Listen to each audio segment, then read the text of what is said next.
Okay, we are live. All right. Let's give folks a minute or two to log in here. You have not entered any number. Please re-enter your meeting ID followed by pound.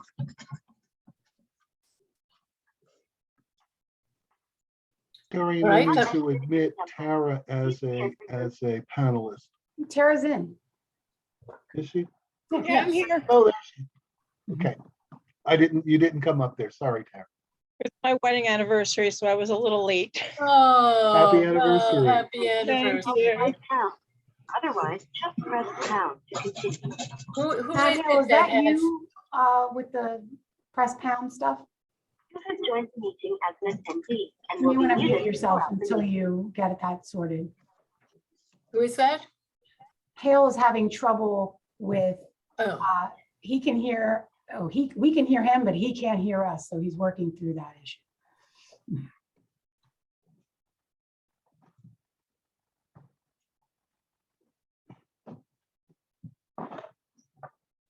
so I'm going to get us started.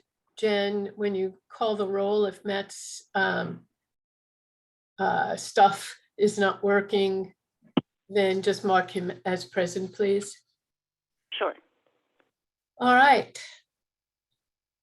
This meeting is called to order in accordance with the Open Public Meetings Act. Annual notice of this meeting was provided to the Home News Tribune, the Star Ledger, and the Highland Park Planet on January 5th, 2022. In addition, notice of this meeting via Zoom was faxed to the Home News Tribune and emailed to the Star Ledger and the Highland Park Planet on April 29th, 2022, and was posted on the Borough website at www.hpboro.com and on the bulletin board at the Borough Hall, 221 South Fifth Avenue. Matt, I'm seeing two of you. I don't know. Anyway, 221 South Fifth Avenue, Highland Park, New Jersey, on April 29th, 2022, and has remained continuously posted as required by law. As mayor, I preside over this council meeting and may interrupt, warn, or terminate a participant's statement or participation in the virtual meeting if the participant statement does not adhere to the 3 minutes provided to each participant for public comment, or if the statement is abusive, obscene, or irrelevant. Tara, would you please lead us in the Pledge of Allegiance? Pledge allegiance to the flag Flag of the United States of America and to the to the republic republic for which for it which it stands, stands, one one nation, nation, under God, under God, indivisible, indivisible, with with liberty justice and for justice all. for all. Thank you. Okay. Are there any agenda questions from council members? Mayor, we need to do roll call. Oh, I'm sorry. Thank you, Borough Clerk. Would you please conduct the roll call? Mayor Brill-Mittler, Here. Councilwoman Canavera, Here, Councilwoman Foster, Councilman George, Here. Councilman Hale, Here. Councilmember Hirsch, Here. Councilwoman Kim Chohan, Borough Attorney Schmier, Here, Borough Administrator Hover. Here. Mayor, may I just inquire? I see we have someone on with the phone number 6588. Jerry, is that you? It is. Jerry Okay, Bagwell. that's our auditor. I just wanted to confirm who it was. Thank you. So I can't get on through the computer Okay. for the Zoom, so, but I'm Okay. here. Okay, thank you, Jerry. No problem.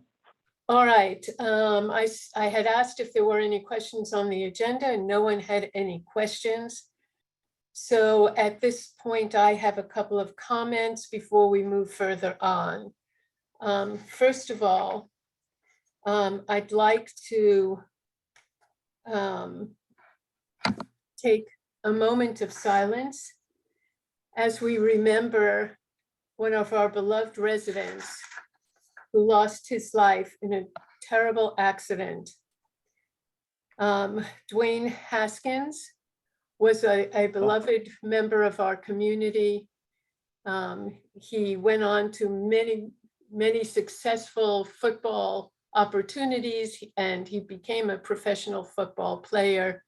He tragically lost his life in an accident just a couple of weeks ago. And I'd like us all to take a moment to remember Dwayne and his family. His uncle was once police chief here, Chief Haskins. So please join me in a moment of silence as we think of Dwayne and his unfortunate and untimely passing.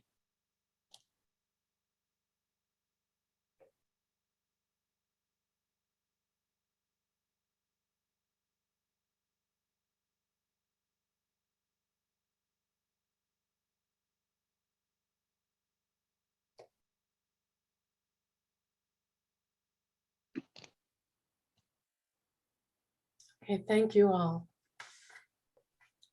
I also at this point would like to make a statement. We have all been tormented by the recent marring of a beautiful mural in our community.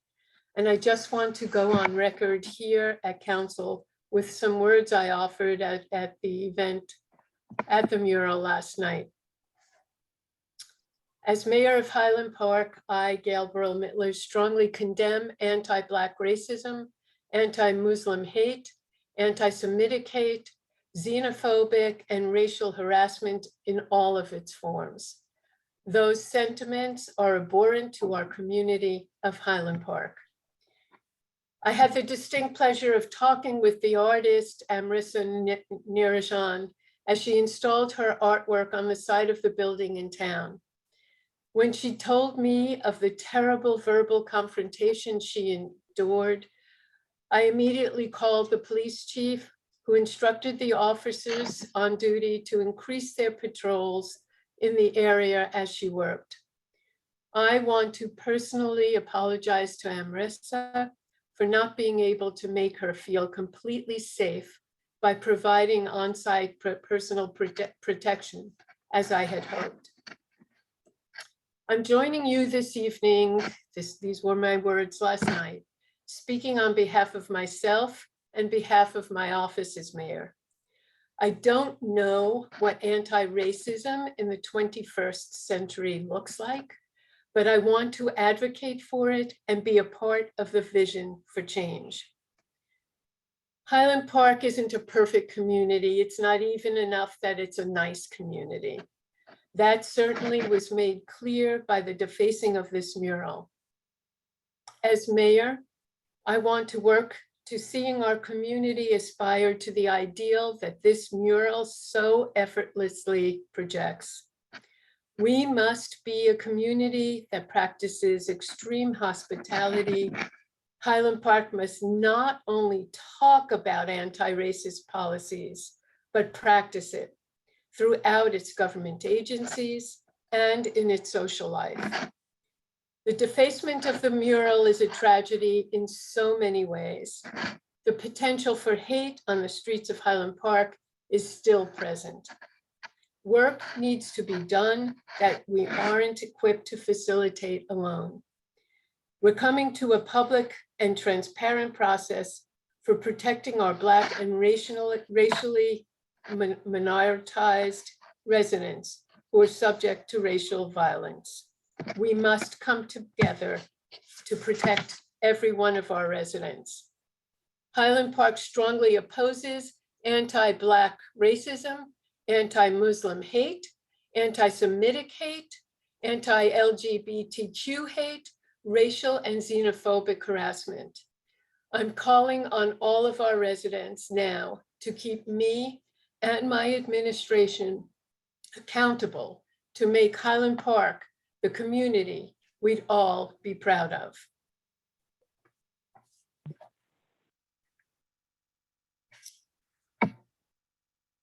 Okay. We're moving on to approval of minutes. May I have a motion to approve the minutes of the reorganization and adjourn meetings held January 4th, 2022, and regular meeting held on January 19th, 2022, as distributed? So moved. Second, Roll call, please. Councilwoman Canavera? yes. Councilman George? Yes. Councilman Hale? Yes. Councilmember Hirsch? Yes. Okay. At this point, I'd like to move on to our council reports. And as usual, I'm going to go in the order in which you appear on my screen. And so I'm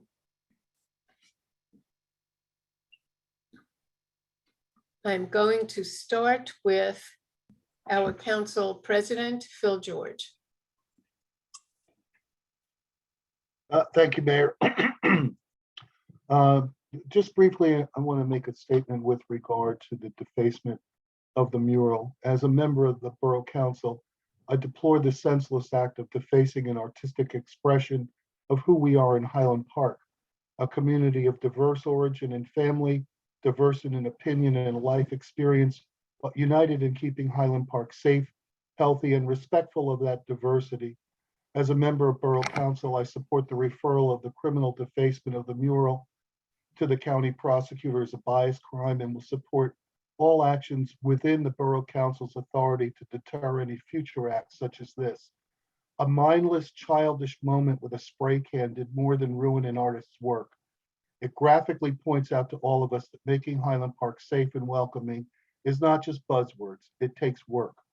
As a member of Borough Council, I've been committed to doing that work, and I reaffirm that tonight for the future. Just a few other comments. I want to congratulate all of those who were involved in the street fair sponsored by Main Street Highland Park. They did an excellent job in providing one of the first big public venues since our town closed down because of the pandemic. And you could see the joy and the pleasure in everyone's face as they got to walk, see their neighbors, see all the borough officials and clubs and commissions and boards out presenting. Even seeing the people enjoyed the ambulances, the fire trucks, the police cars, just seeing everyone come together. Main Street did an excellent job. Also thanks Stack and Sustainable Highland Park for their preservation of Earth Day this year by combining it with the street fair on South 30. There were a lot of great exhibits, a lot of good publicity about the upcoming plastic bag ban that starts, as a matter of fact, tomorrow. I'll also like to note for the public that we continue to have our list of projected paving on the borough website. Please note that it is subject to possible change, but we've, with the administrators really able coordination with PSE&G and the pavers and Public Works to keep track of what we believe we will be doing for paving this year throughout the year. And we're also working on improving trash pickups and trying to utilize our new street sweeper, which is already getting overworked. I talked to the crew and was with the truck the other day, and they're actually out using it every day and doing a great job. That's all I have, Mayor. Thank you. Thank you, Council President. Councilwoman Canavera, do you have a report? Yes, thank you. First, I'd like to say I'm deeply saddened that when I came home from being away and saw the defacing of our newest mural in town, but the mayor and Borough President Phil George have said what I would have said, so I will defer the rest of that. May is Mental Health Awareness Month, and it's the more important observation than ever before. Almost 20% of American adults, nearly 50 million Americans currently experience mental health issues, and many suffer in silence because of the stigma associated with mental health, illness, and mental disorders. The Mental Health Commission wants to remind everyone that if you have a crisis, please reach out for help. Middlesex County crisis hotlines are Rutgers University Behavioral Health Care at 855-515-5700, Raritan Bay Medical Center, 732-442-3794. Or if you don't want to speak, you can text HOME, HOME, to 741-741. I would also like to remind everyone that we have 2 programs to help with food insecurity. The Community Food Pantry is open the 2nd and 4th Thursdays, 9 a.m. to 10:45 a.m. and 6 p.m. to 7 p.m. and the Saturday following Thursday from 9:30 to 10:30 a.m. Donations can be made using their Amazon wish list. Highland Park Gives a Hoot Food Pantry is open every Tuesday at the Zone 16 Center from 10 a.m. until 11 a.m. Donations can be made by mailing a check to the Borough Hall with a memo that it's for the Highland Park Gives a Hoot. Also, if you cannot get to the Highland Park Gives a Hoot Pantry during their working hours, please call and they will arrange for you to pick up at any time. Thank you. Thank you, Councilwoman. Moving down to Councilman Hirsch, do you have a report? Thank you, Mayor. I do. Just a few things, and I'll just give some thoughts on the mural desecration as well. Just save the date. A couple of important dates coming up. I'm Matt Hirsch. I chair the borough's Arts and Recreation Committee, by the way. On May 30th, we'll be holding our annual Memorial Day Parade. That's Monday, May 30th. The parade starts in New Brunswick and ends at the Doughboy. So that's very exciting to have in person in just a few weeks. Then on July 3rd, we'll have our first annual Fireworks in the Park event. We will have our seems like first. We actually had one last year, but it feels like the first one. We'll have our annual Fireworks in the Park event. Come down to Donaldson Park to enjoy food, music, and fun. The fireworks are set to go off on at 9:20 p.m. The rain date is Thursday, July 7th, but the main date is July 3rd. New program out of the Recreation Department, open gym nights for 6th and 8th grade Highland Park residents. That started yesterday, May 2nd at the Bartle School Gym. Registration is required and space is limited, but you can go to highlandparkrec.com for more information. And I'll be saying that URL a couple times as we move forward. The Rec Department was also out in full force on Sunday at the Highland Park Street Fair. Thanks to all who organized. It was a really, really wonderful event. Main Street and everybody, the vendors. It was pretty awesome to be out and see so many people. But the Rec Department was available to talk about the summer day camp, the sports camp, musical theater camp, and the new Leaders in Training program, that's LIT. And the Returning Counselors in Training program, CIT. We were also on site to do interviews if you're interested in applying to those programs. I had a good time catching up with Janet Melina on Sunday. But if you have any questions about any of those programs, go to highlandparkrec.com. We'll have all the information you need to know.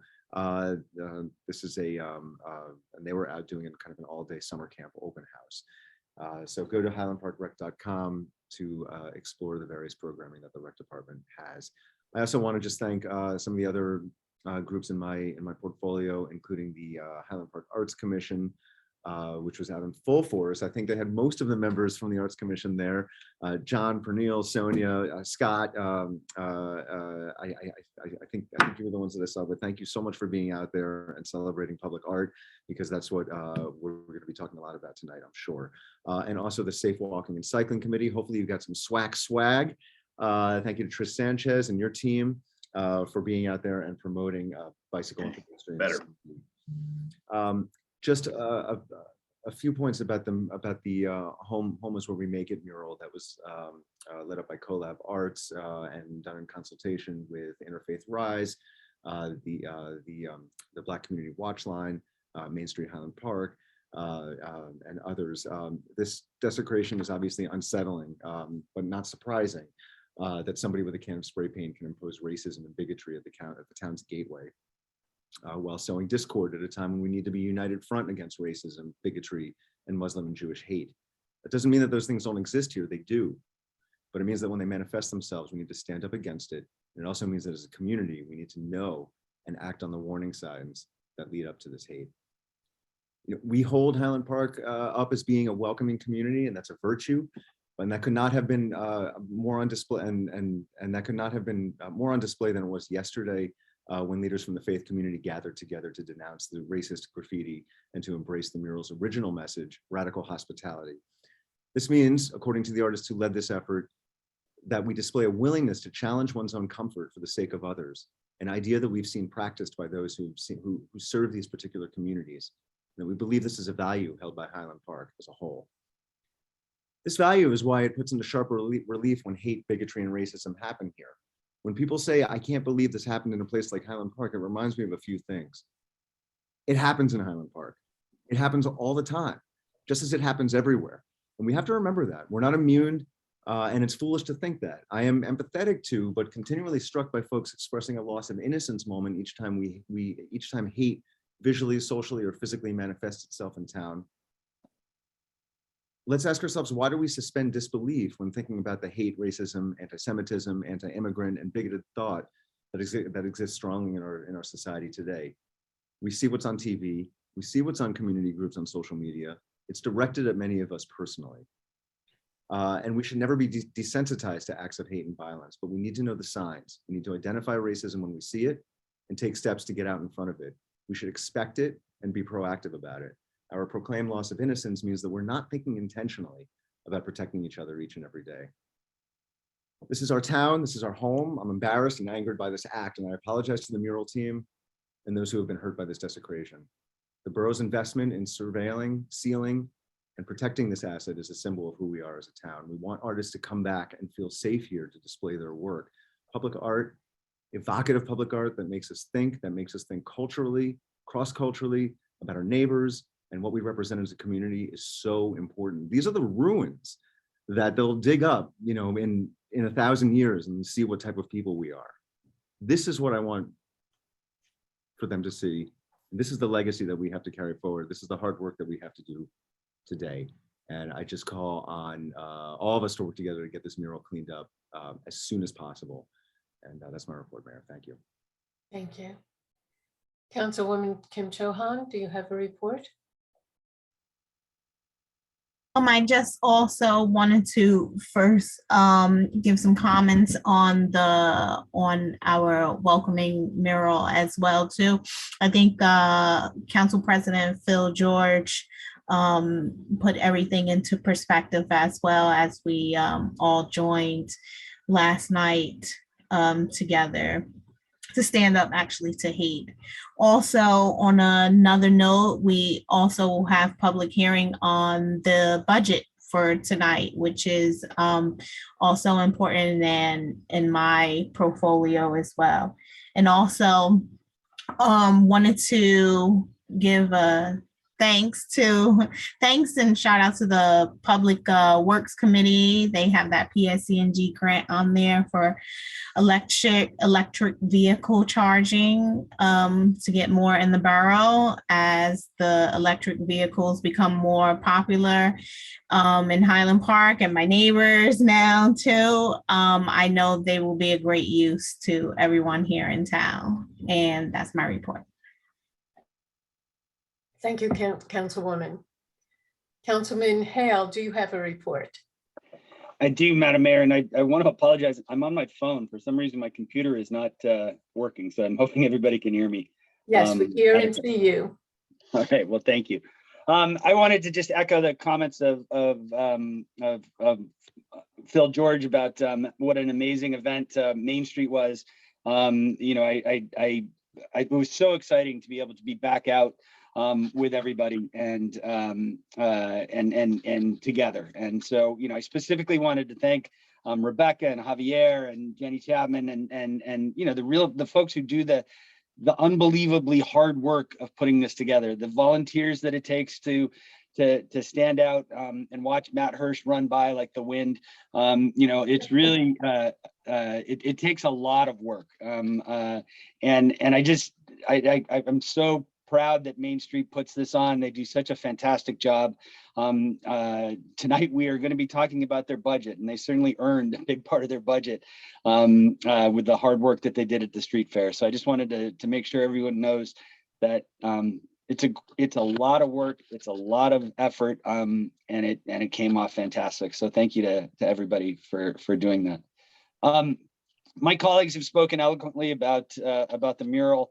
I just wanted to add two small points, and then the first one is I wanted to thank Dan Swern from the Arts Lab. He sent a note earlier today, sort of talking about the processes for removing the graffiti and the need to make every effort to take care of the art underneath. I know all of us want to get rid of it as fast as possible, but there is a process that needs to be followed to make sure that we do that right. So we certainly are going to be working with Dan and with others on making sure that the removal of the graffiti is done in the most protective way of the underlying mural as we can. So I just wanted to thank everybody who's been thinking about that and realizing that it may take a bit, but we'll do our best to get it done as soon as we can. And then I also just wanted to put out there that again, Rebecca Hirsch at Main Street has done some research. She actually did it a while ago about a process for future murals.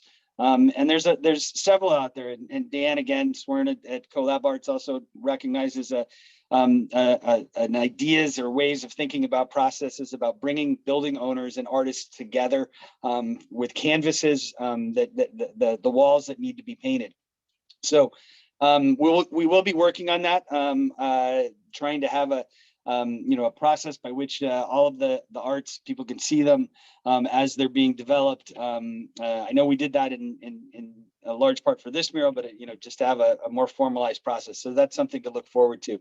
And I wanted to thank both Rebecca and Dan for thoughts and ideas and suggestions about doing that and about that future work to be done. So that's all I have. Again, as Stephanie mentioned, we have budgets tonight, so we'll be interested to hear those. And thank you everybody for being here. Thank you, Councilman.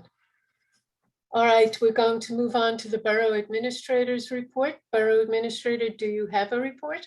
I do have just a couple short items, Mayor. Thank you. I wanted to also kind of piggyback and just thank all the volunteers that make our 5K and Street Fair and Earth Day possible. But I also want to make sure to thank all the borough employees that I'm appreciative of all the work they did, because that event came together and it doesn't just happen miraculously. It's the work of Main Street and it's the work of the volunteers and it's the work of our employees, the public works. I'm talking about the police department, I'm talking about the first aid squad, I'm talking about the fire department, and the whole team really does come together, and our Department of Community Services.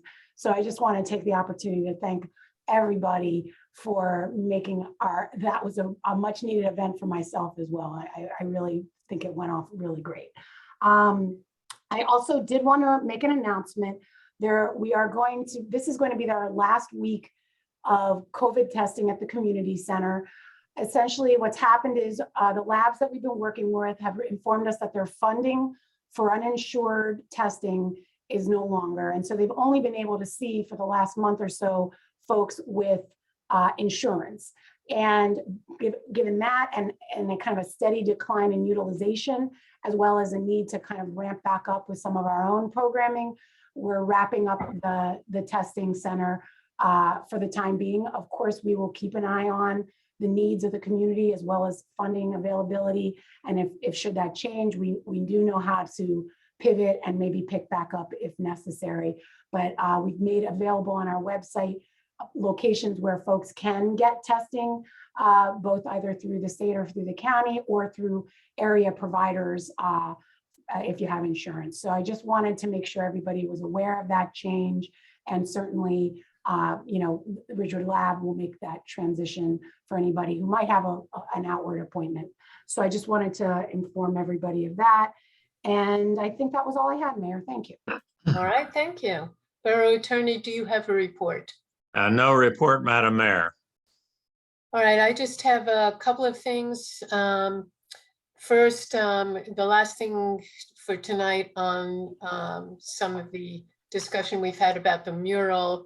I want to just let folks know that I had the opportunity to visit the building owner with Jim Nichols, who is the chair of our Main Street organization, yesterday, and the property owner is going to be securing additional lighting and cameras, I should say additional cameras for that area. So that will be helpful in further protecting the mural from any future activities there. So I do want to thank Mr. Kesler-Wong for stepping up and very quickly addressing the issue of additional security there. I had the opportunity to spend some time with the new manager at Stop and Shop in town, handing out some reusable shopping bags. So thank you for mentioning that the ban of plastic bags goes into effect, I think this week.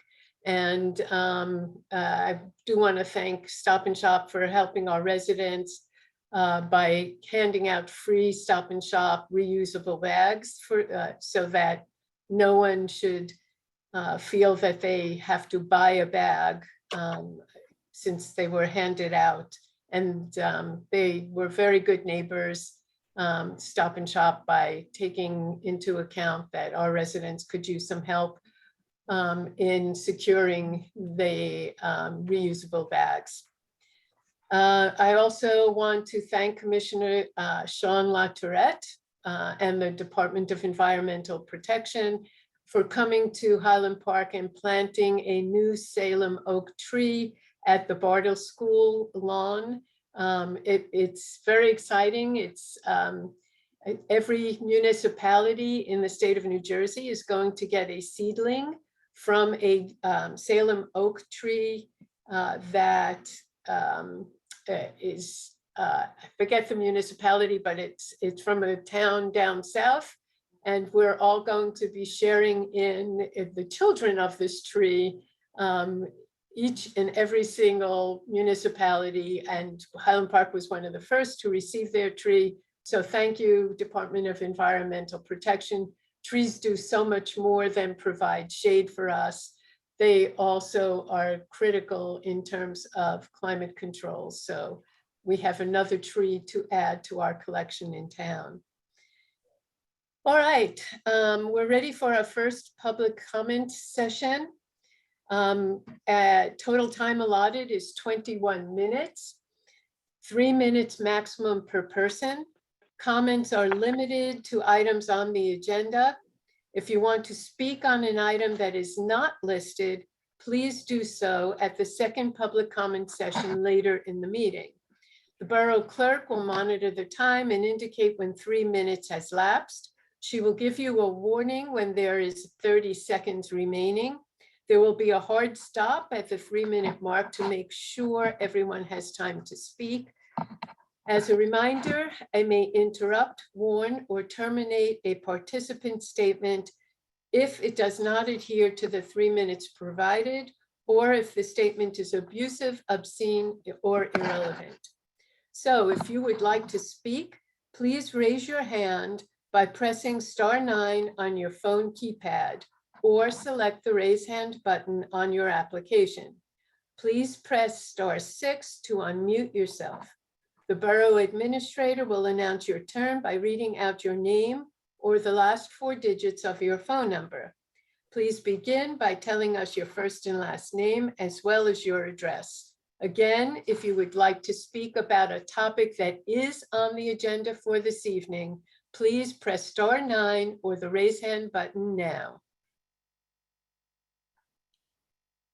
All right, Mayor, it looks like we have 4 hands raised and 45 attendees at this point.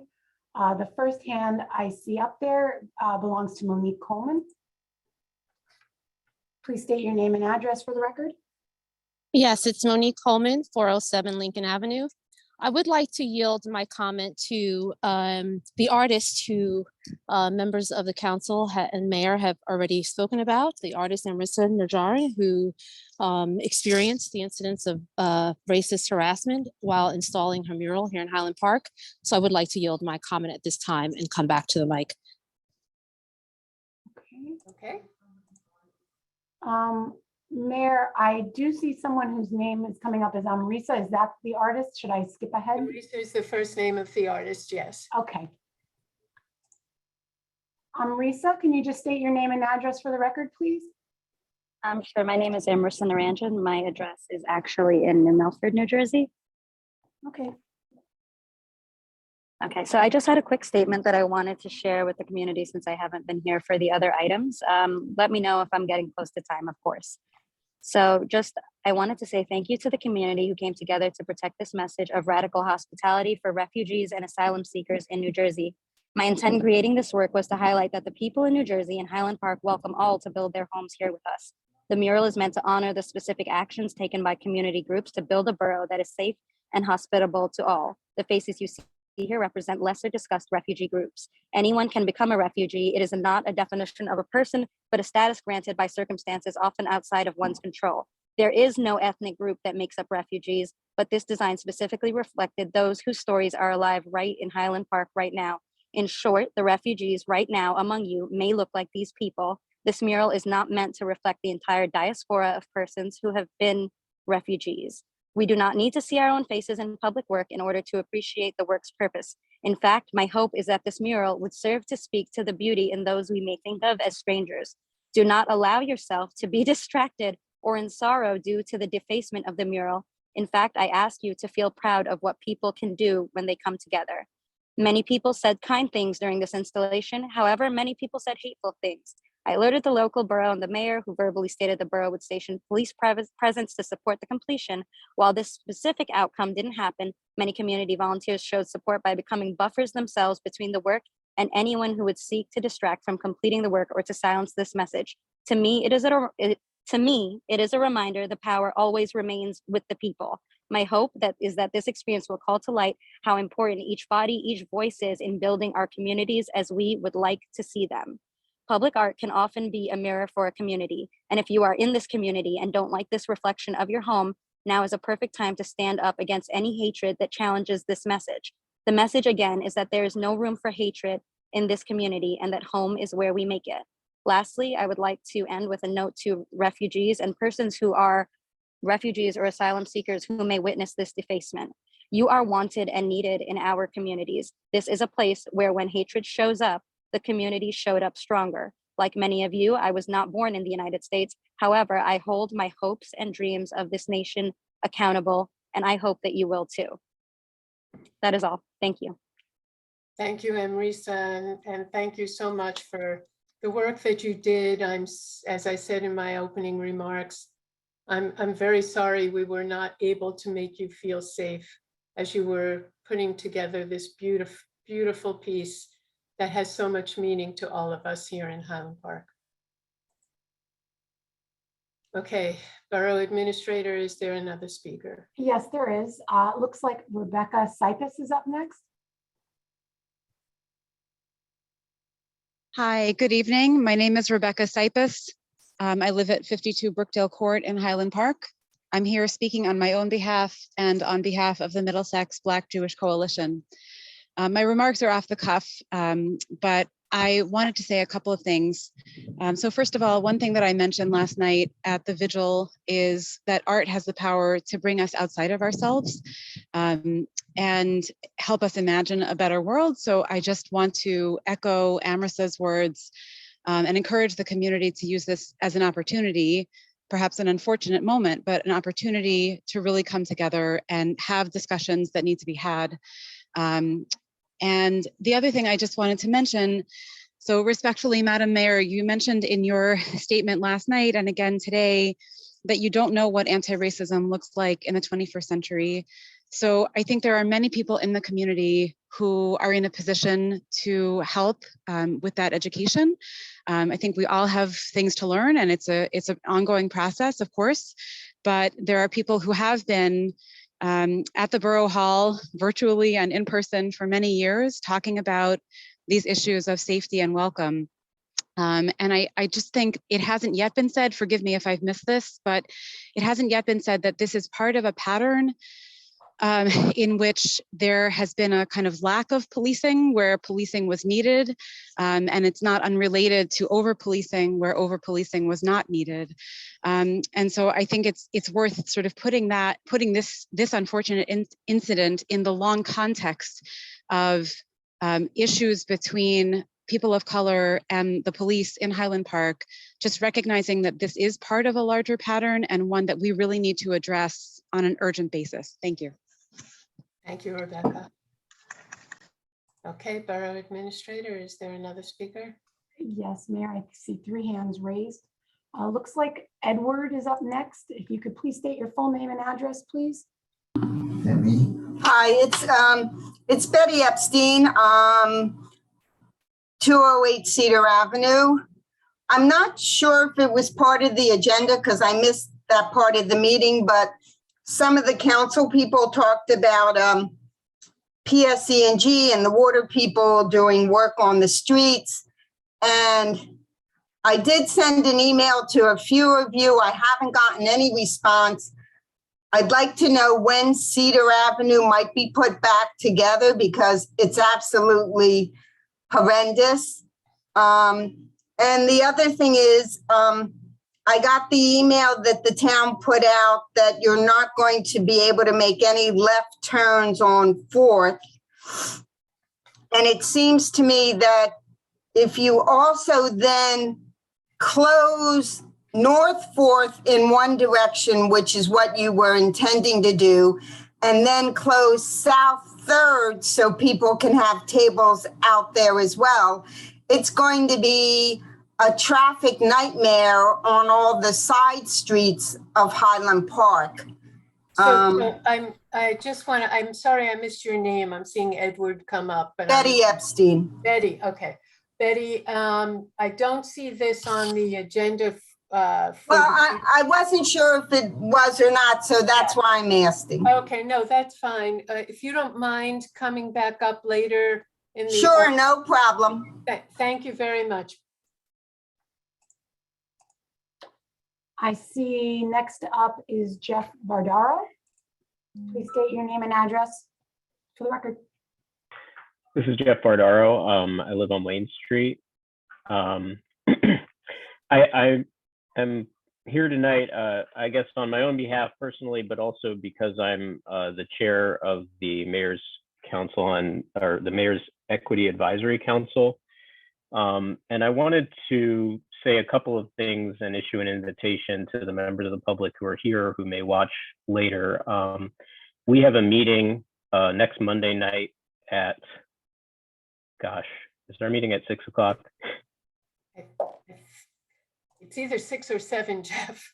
We are going to post that, and I should have come prepared. It's usually 6 o'clock, and I think that's what we decided on for Monday. We're going to have a Zoom meeting at 6 o'clock, and I wanted to tell members of the public the issue of the mural that has been discussed to this point this evening, and the public safety response to that and the response of the borough government to that is going to be the only real substantive item on our agenda.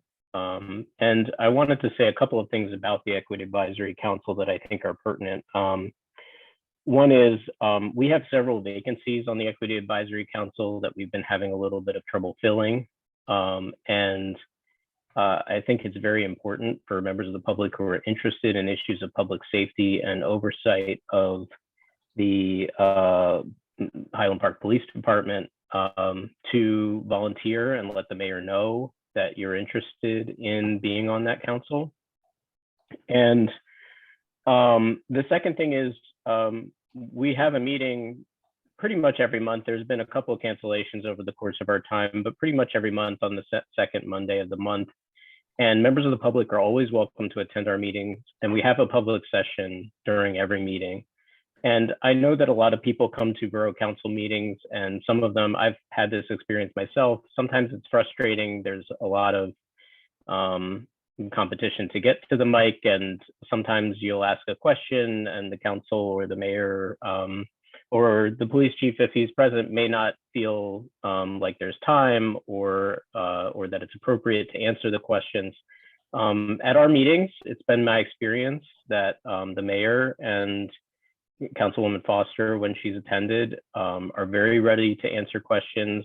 If they don't answer questions, it will be a very awkward meeting. I really encourage people to come to our public session.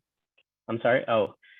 Come to our sessions and ask questions and get answers. And I myself will be interested to hear the answers that we have about whether this incident was preventable and whether future incidents might be prevented more effectively.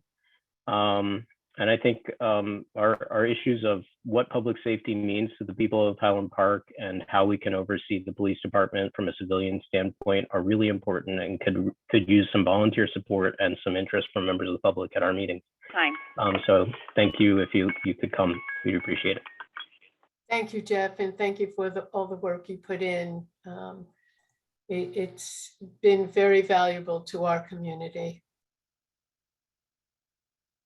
Mayor, I see next up is Monique Coleman and, what? And the hand, oh wait, Monique, you're jumping around on me. Hold on 1 second. Hold on.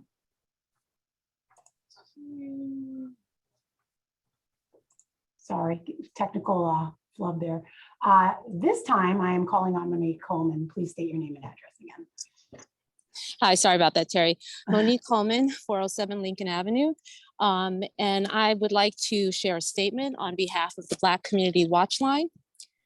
Black Community Watch Line stands in solidarity with artist Amrisa Narajan, a woman of color and immigrant who experienced multiple incidents of verbal harassment and intimidation while installing a mural in Highland Park. Since its beginning in September 2020, Black Community Watch Line has received a number of calls from Black individuals and people of color documenting incidents of racial bias, violence, and/or aggression across the state of New Jersey and right here in Highland Park. As a confidential hotline that Black people and people of color can call to report immediate threats of racial violence and abuse, we know Amrisa's experience is not isolated and that the town's response to her experience follows a disturbing pattern of not naming and addressing racial bias, harassment, and violence. Here is the pattern we have consistently witnessed in cases of racial bias, violence, or harassment. 1, a Black person or person of color experiences an act of racial bias, violence, or harassment. 2, elected officials and/or public servants do not name the racial injustice or take immediate action to significantly address it. 3, community members organize in outrage at both the racist act and officials' apathy. 4, elected officials and/or public servants respond to this outrage by blaming outsiders and expressing how badly they feel. And when they do make an apology, there is no concrete plan to repair the harm and ensure practices and policies are in place for the safety of those experiencing the harm. When the Highland Park community responded in outrage at the lack of immediate response by the mayor to the verbal harassment and intimidation that Amrisa experienced, the mayor stated, quote, "I do not know what anti-racism in the 21st century looks like, but I want to advocate for it and be part of the vision for change." We support anti-racist policies and practices and stand in full agreement with the mayor when she said, quote, "Highland Park must not only talk about anti-racist policies, but practice it, throughout its government agencies and social life. The mayor also stated at the May 2nd vigil that she is committed to a public and transparent process for 30 protecting seconds. our Black and racial minoritized residents who are subject to racial violence. In this regard, Black Community Watchline calls on the mayor and Borough Council to do the following. 1, commit to ongoing acknowledgement that racism exists within our Highland Park community. 2, take immediate action to support Black individuals and or people of color who experience racial violence, harassment, or intimidation, and do so in ways that do not create additional harm. 3, with input from community-based organizations, work with an anti-racist organization to identify how anti-racist policies and practices would benefit all members of the community and determine whether there is a political will to implement anti-racist policies and practices in governmental institutions in Highland Park. Last thing, Black Community Watchline remains committed to seeing that incidents of violence, harassment, and intimidation are not overlooked, dismissed, or mishandled by public servants, persons of influence, and individuals in positions of power. If you experience or witness anti-Black or racial violence and or abuse, call the Black Community Watchline at 888-300-8105, available 24 hours a day and 7 days a week to receive confidential support. Thank you for allowing me to go slightly over my time. Thank you, Monique. Okay, next. Mayor, I do see we have one last hand. It looks like a web address, so it's kind of unusual. The last portion of which is Mushaira 2020. So I'm going to allow you to talk. If you could please tell us who you are and your address, please.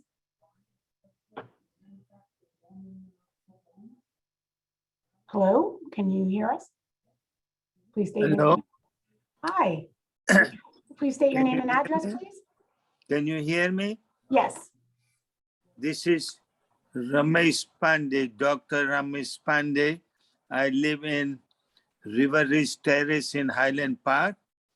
I just want to compliment the mayor. She's doing a great job. And the police in Highland Park is also doing a good job. And so I compliment you and keep up the good work, Mayor. And I would love to meet you sometime to come in your office. I tried to come 1 or 2 times, but I think either you were not there or you were busy. Do I have to take an appointment to meet you, ma'am? So thank you very much for your compliment. I'm going to give you my office phone number. And if you don't mind giving me a call, I'm sure one of my assistant would be happy to set up an appointment for you. My phone number is 732-572. And Terry, tell me if I've got the right number. It's 3400. That's the main number. Yeah, that's the main number. And then you'll be prompted to just reach the mayor's office. If you follow those directions, you should get through to me. If you have any problems, just let the 3400 number person who answers that get you to my office. Keep up the good work, Mayor. Thank you very All the much. best. Thank you. Okay, Terry, anybody else? Mayor, I don't see any hands raised at this point. Okay, then we're going to move on at this point. Okay, we're moving on to ordinances that require a second reading. Clerk, could you please report on advertising prohibiting smoking at town tables for consideration of passage on final reading by title? An ordinance of the Borough of Highland Park, Middlesex County, prohibiting smoking at the town tables and amending the code of the Borough of Highland Park was duly advertised for consideration of passage on final reading by title, and affidavits of publication are on file. The ordinance was also posted and made available for public inspection as required by law. Okay, may I have a motion to take up the ordinance on final reading by title? So moved. Second. Any public hearing on this? If anybody would like to speak on this matter, they should raise their hand now. Mayor, I see we have 47 attendees and I do not see hands raised at this point. All right. Then may I have a resolution to adopt or reject and advertise the ordinance on final reading by title?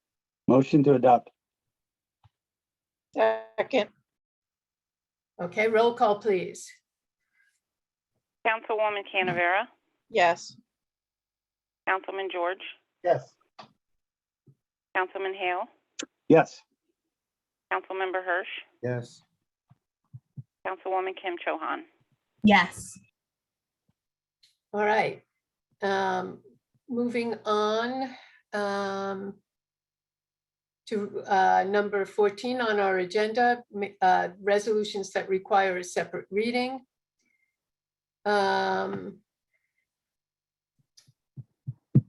There is a resolution to authorize self-examination of municipal budget in accordance with New Jersey State A 40A:4-78B and NJAC 5:30-7. May I have a motion to adopt or reject? So moved. Second, Roll call, please. Councilwoman Canavera? yes. Councilman George? Yes. Councilman Hale? Yes. Councilmember Hirsch?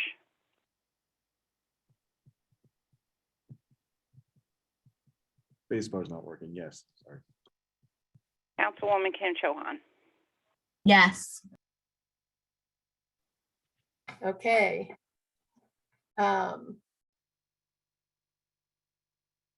Next, we move on to a resolution authorizing the reading of the budget by title only. May I have a motion to adopt or reject? So moved. Move. Second. Roll call, please. Councilwoman Canavera? Yes. Councilman George? Yes. Councilman Hale? Yes. Councilmember Hirsch? Yes. Councilwoman Kim Chohan? Yes. All right, may I have a motion to open the public hearing on the municipal budget? So moved. Second. Okay. And my question is, do we have any opportunity for comment here? Yes. Now's the time. So anybody in the audience that would like to make a comment, now's the time to raise your hand.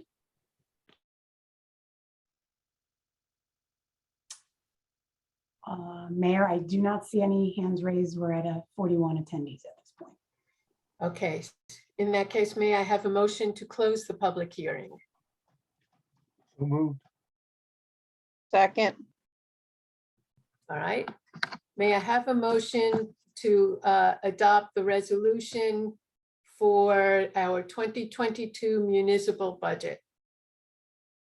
So moved. Second. Roll call, please. Councilwoman Canavera? yes. Councilman George? I'd like to thank Councilwoman Kim Chohan, who shepherded this year's budget through very actively. Other council members actually dug into their budgets. I know in Public Works, we went through and found some fat where we were able to keep the budget very low in Public Works, but actually find a way to hire a new employee to help with the work that the town requested DPW do. And as a final note on the budget, I reviewed it with as liaison to the Library Board of Trustees last week at their meeting. And I'm pleased to note that because of the budget and the extra work and the grants and the insurance, the library opened full-time everywhere on Monday. I vote yes. Councilmember Hirsch? My turn. Yes, absolutely. Thank you, Councilwoman Kim Chohan, for chairing the Finance Committee and for ushering this through. I'm really proud of this budget. I think we all should be. Terry, thank you so much to you and your team for working so hard on this. I just wanted to point, just a quick note about advocacy. The boards and commissions in my portfolio and Arts and Rec, advocated for certain things, and it really just it shows, that a budget really can be a philosophical document. More investment in public art, just to name a few, and then also residents too. Anytime throughout the year, you can start advocating for budgetary items. We had a really great process where groups of residents got together to really work with the council and with the rec department on making sure that we are properly investing in our pocket parks, particularly when Donaldson Park was out of commission after Hurricane Ida. So those all have, those improvements will have real long-term impact. So a few months of advocacy can really have a generational outcome. So thanks to everyone. Thank you. Councilwoman Kim Chohan. Yes, and I did also want to mention to the public that the Middlesex Water, who we purchase our water from, did go to the BPU last year and asked for an increase, and that increase was approved, and it was passed on to the borough, and that we are still sorting out when that increase will take effect and hit the homes here in Highland Park. So I did just want to mention that as we deal with this thing called inflation, and it's hitting us from everywhere. I just wanted to mention that. So yes. Do I get to vote? Yeah, I was wondering about that, Matt. Did I skip you? I'm sorry. You did. Councilman Hale? I'm sorry. I didn't mean to. I just want to echo that and say thank you to Stephanie and to Terry.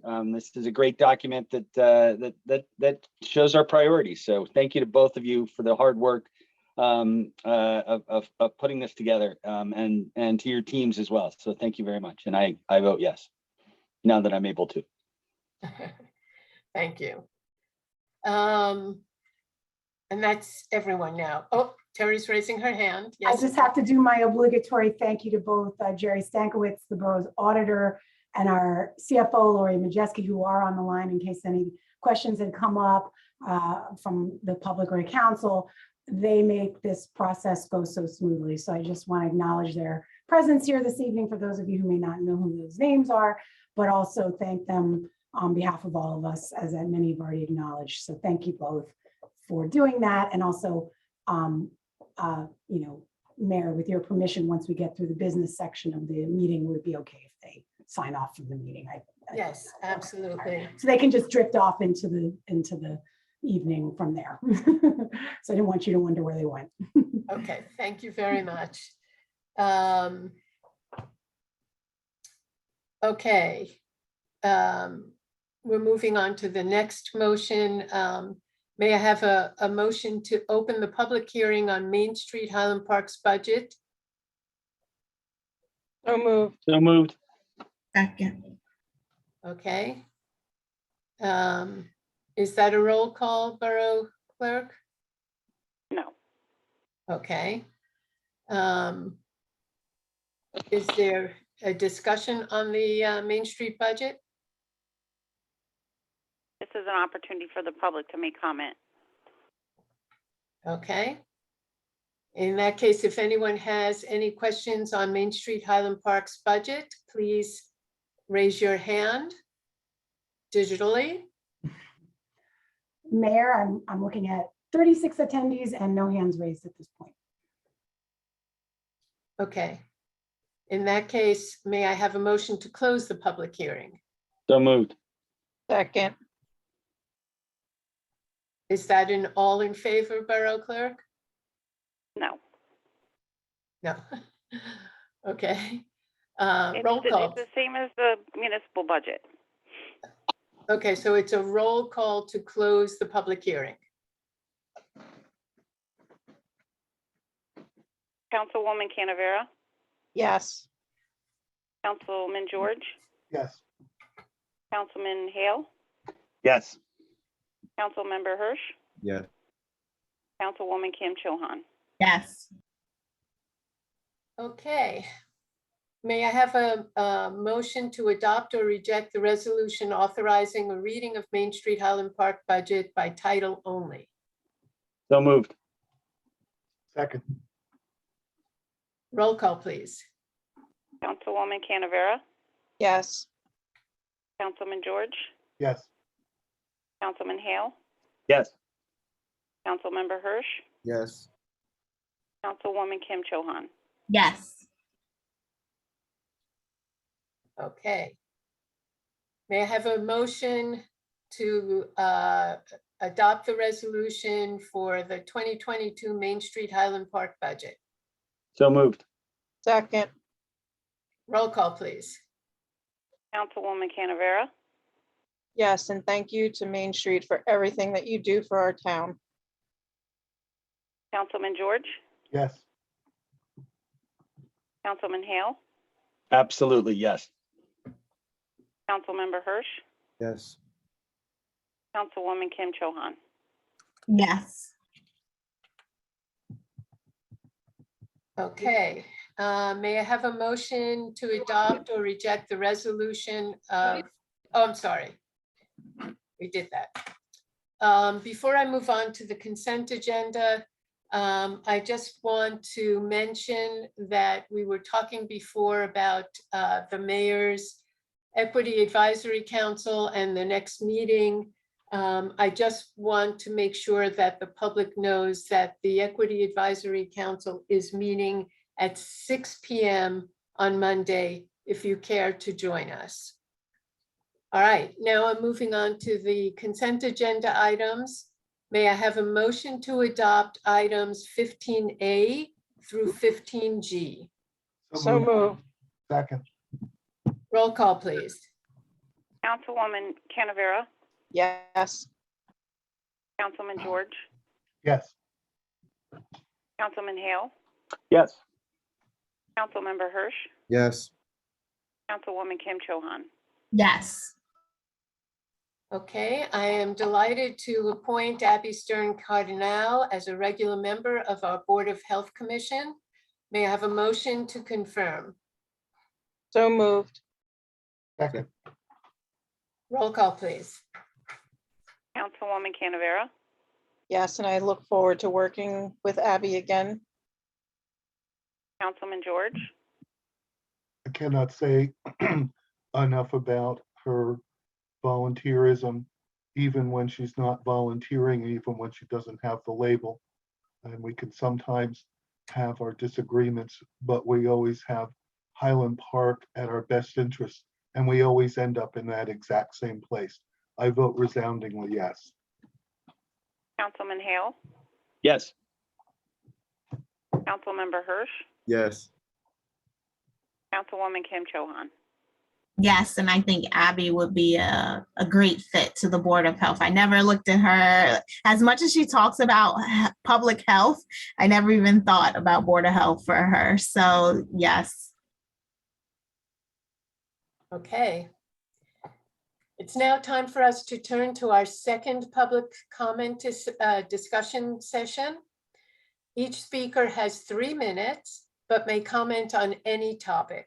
The Borough Clerk will monitor the time and will offer a 30-second warning and then indicate when 3 minutes has lapsed. The session will wrap up by 9 p.m. So if you would like to speak, please raise your hand by pressing the *9 on your phone keypad or select the raise hand button on the application. Please unmute yourself by pressing *6. The Borough Administrator will announce your turn by reading out your name or the last 4 digits of your phone number. Please begin by telling us who you are, for your first and last name, as well as your full address. Again, if you would like to speak about a topic that is on the agenda, please press *9 now or the raise hand button on this application. All right, it looks like we have 33 attendees and 4 hands raised at this point. The first hand raised belongs to that URL I mentioned before, ending in Mushira 2020, who may be Dr. Pandy again. So I'm going to allow you to speak. Please state your name and address to confirm it's you. Thank you, thank you. This is Dr. Ramesh Pandey again. I have a question. You have just appointed in Board of Health this person. I would like to, because of my so much experience in the health related work, I would like to get involved. How do I get involved in the Board of Health and all that? So I would like to be part of it. People are living much longer and they don't want to live on tubes. Then for healthy living and what is to be done so I can bring certain things to the community. It is very, very important. So I would like to get involved in that way. So I need some advice and something. How can I get involved? And so that I could be part of it to help the community of Highland Park. Thank you very much, Dr. Pandey. I would love to have you become involved with our Board of Health. There's also another committee you may be interested in called the Mayor's Wellness Campaign. So if you are around town between the hours of, and Terry, I make sure I get our hours correct, 8:30 and 4:30? No, it's 8 to 4, Monday, Okay. Wednesday, Thursday, Tuesdays 8 to 6, and Fridays 8 to 1. So 8 to 4, almost every day. If you have time to stop by the Borough Hall, there is a form, an application form you can fill out to become a committee member of any of our boards or councils or committees. And my office is there downstairs if you want to stop by and say hello and drop off the form. I would be happy to appoint you to one of our boards and commissions, particularly in the health fields. Wonderful. Thank you very much. And I will do that. Okay, very good. I look forward to meeting you. Thank you. Thank you. And Mayor, just for the general public, that same form for any of our boards, commissions, committees is also available on our website. So you can download it, fill it out, and email it in or drop it off at your convenience. Thank you for that, Terry. Next up is Edward, who I suspect may be somebody else, but please state your name and address for the record. Right, so this is Edward and Betty Epstein. We both want to speak, so I presume we both get 3 minutes. The one topic I'm concerned about, I already mentioned before, I'm sorry, but Cedar Avenue is a disaster. I can't tell you how many thousands of dollars I've had to spend to repair my car's support system. And also I'm concerned about the plans to put tables back on South 3rd and North 4th in the street, and then to stop left-hand turns off of 4th. I just think it's going to push a lot of traffic onto the side streets. I know last summer, between those streets being closed and then all the work that PSE&G and the water people were doing, you had to try to figure out how you could get back to your own house or how you could get out to Raritan Avenue because of all the street closures. It was really confusing. So I just want to voice my concern about that and about all the traffic it's going to put on back streets, which I think is a bad idea. The second thing I want to talk about is that— Let me stop you for 1 second, Betty, so we can answer those questions first, and then we'll go on to your second question, okay? So I'm going to ask Councilman George, Council President George, to please address the issue of the roads.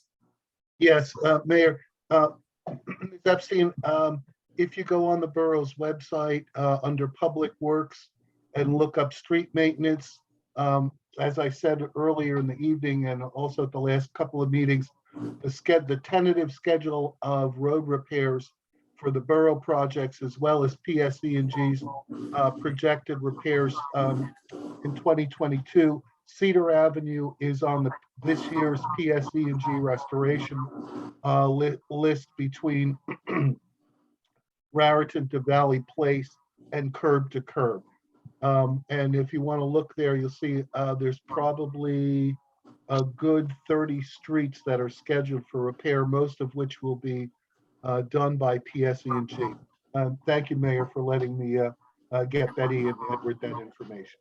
Okay, and then I'm going to ask Councilman Hale. I think I saw your hand up. Did you want to address the town tables question?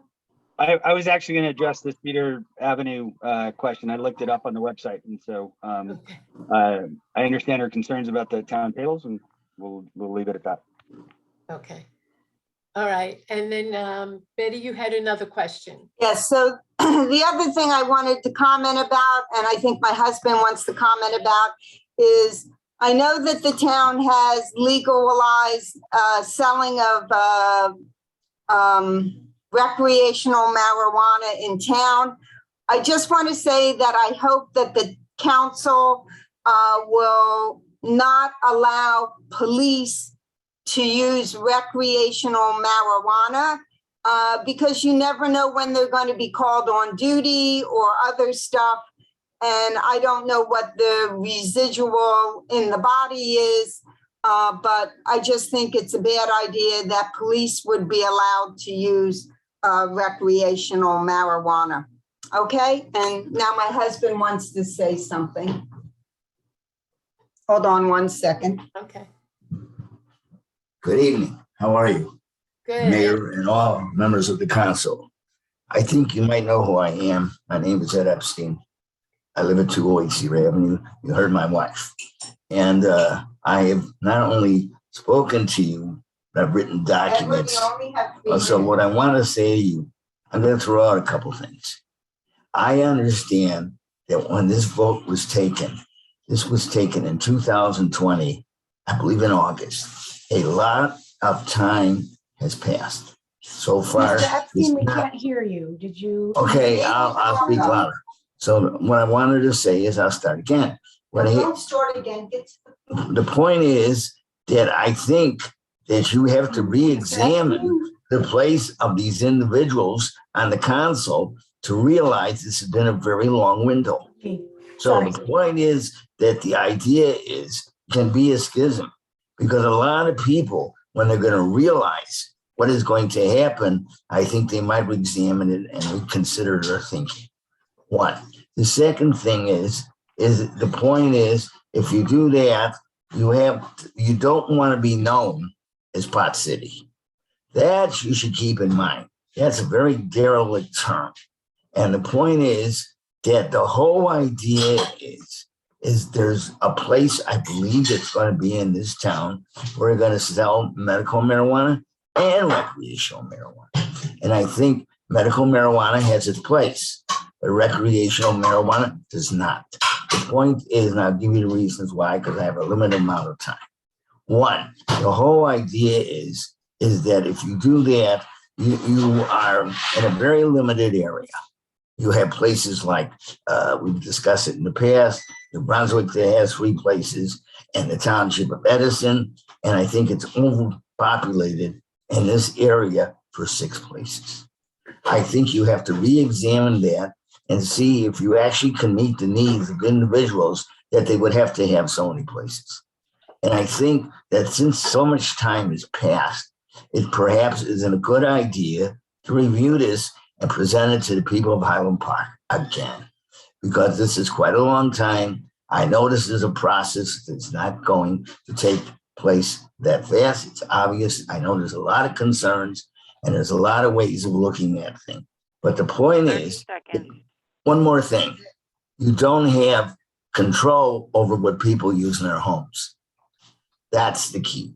You don't have any supervision. And that's basically the points that you really have to examine, because the world is very different now, and people are looking for new ways of being able to have a sense of escape. And maybe they don't want to have so much reality because of all the conditions in the world today. Thank you very much. All right. Okay. All righty. Looks like the next hand that's raised, and just for the record, we're at 33 attendees, is Robert Rosner. Please state your name and address for the record. Hi, this is Elizabeth Rosner speaking. My husband would also like to speak second. I'd like to ask a few questions about marijuana in Highland Park. What protections are being offered to the Highland Park community? A lot of people died in drunk driving accidents when I was a child. I clearly remember MAD, Mothers Against Drunk Drivers, as a child. There were commercials on TV. Moms got governments on board with the problems of drunk driving. How are we moving forward with this? Is it going to be moms first or government first? How is the state of New Jersey or the borough of Highland Park dealing with this? When related to pot, we have alcohol breath tests. Do we have any tests for weed? Can an officer simply pull over a dangerous driver and perform a simple test? Is there a limit we have set where we determine as a town that if more than a certain number of incidents are reported, we open the pot debate up to the public for change in the future? I am aware pot can be medicinal. I am also very aware that people can be pot casualties. Please tell me how the citizens are protected in the future if it does not go well. Please keep in mind, I train crossing guards and they all comment on the fumes while I'm training them. I am very concerned and I want to make sure that we have an open dialogue going forward, that if things don't go well, we can make changes. Is there anything in what you have put forward that allows for an open dialogue in the future, say 6 months, 1 year, 2 years? Do we have any of these things set in place for our town so that this is not a done deal the second it's done, and that we can modify it as we go forward and we see it necessary to keep our town safe? Thank you very much. Thank you, Elizabeth. I just want to state that as we go forward with any of the cannabis here in Highland Park, we always have open public comment sessions at each of our council meetings twice a month for folks to weigh in. And I think that this council has been very open to hearing what people have to say. The borough social worker has been working on a program to teach parents how to talk to their teenagers and children about cannabis. And she is putting this together, and I saw a draft of it recently. She's going to be updating it and will make it available to parents in Highland Park as it gets finalized. Any council member want to add anything to that, or Chief? I see Councilman Hirsch has his hand up. Would you like to state something? Sure. I just wanted to restate kind of what we said when we took our second vote on this. Mr. Epstein, also, I just wanted to correct the record. Thank you for everybody who's called in and spoken. The council voted on this in August of 2021, not 2020. The actual statewide referendum was in November 2020, when adult use recreational marijuana was legalized. So I just want to restate that our Municipal Alliance, which does focus on alcohol counseling and prevention for underage users, will be devoting programmatic time and effort to this. More details to come, so I don't have anything concrete yet. And then also, not to speak for anybody, but I would imagine that our Board of Health will also be monitoring trends within the community very, very closely, as well as the schools. So to answer your question, Liz, I would just imagine that, being nimble is the name of the game here, and then as issues come up that we anticipate and are proactive, but then also are ready to address them. So can I comment that I would just like to know that that's actually written into what our borough is doing, that it is able to change based on changes that occur within our community. If there's no changes, great, then nothing happens, right? So Elizabeth, that is the policy and process for any of our ordinances in town. There is always the opportunity to amend something as we move forward. And that's definitely clearly stated. Well, Borough Attorney, would you like to address that?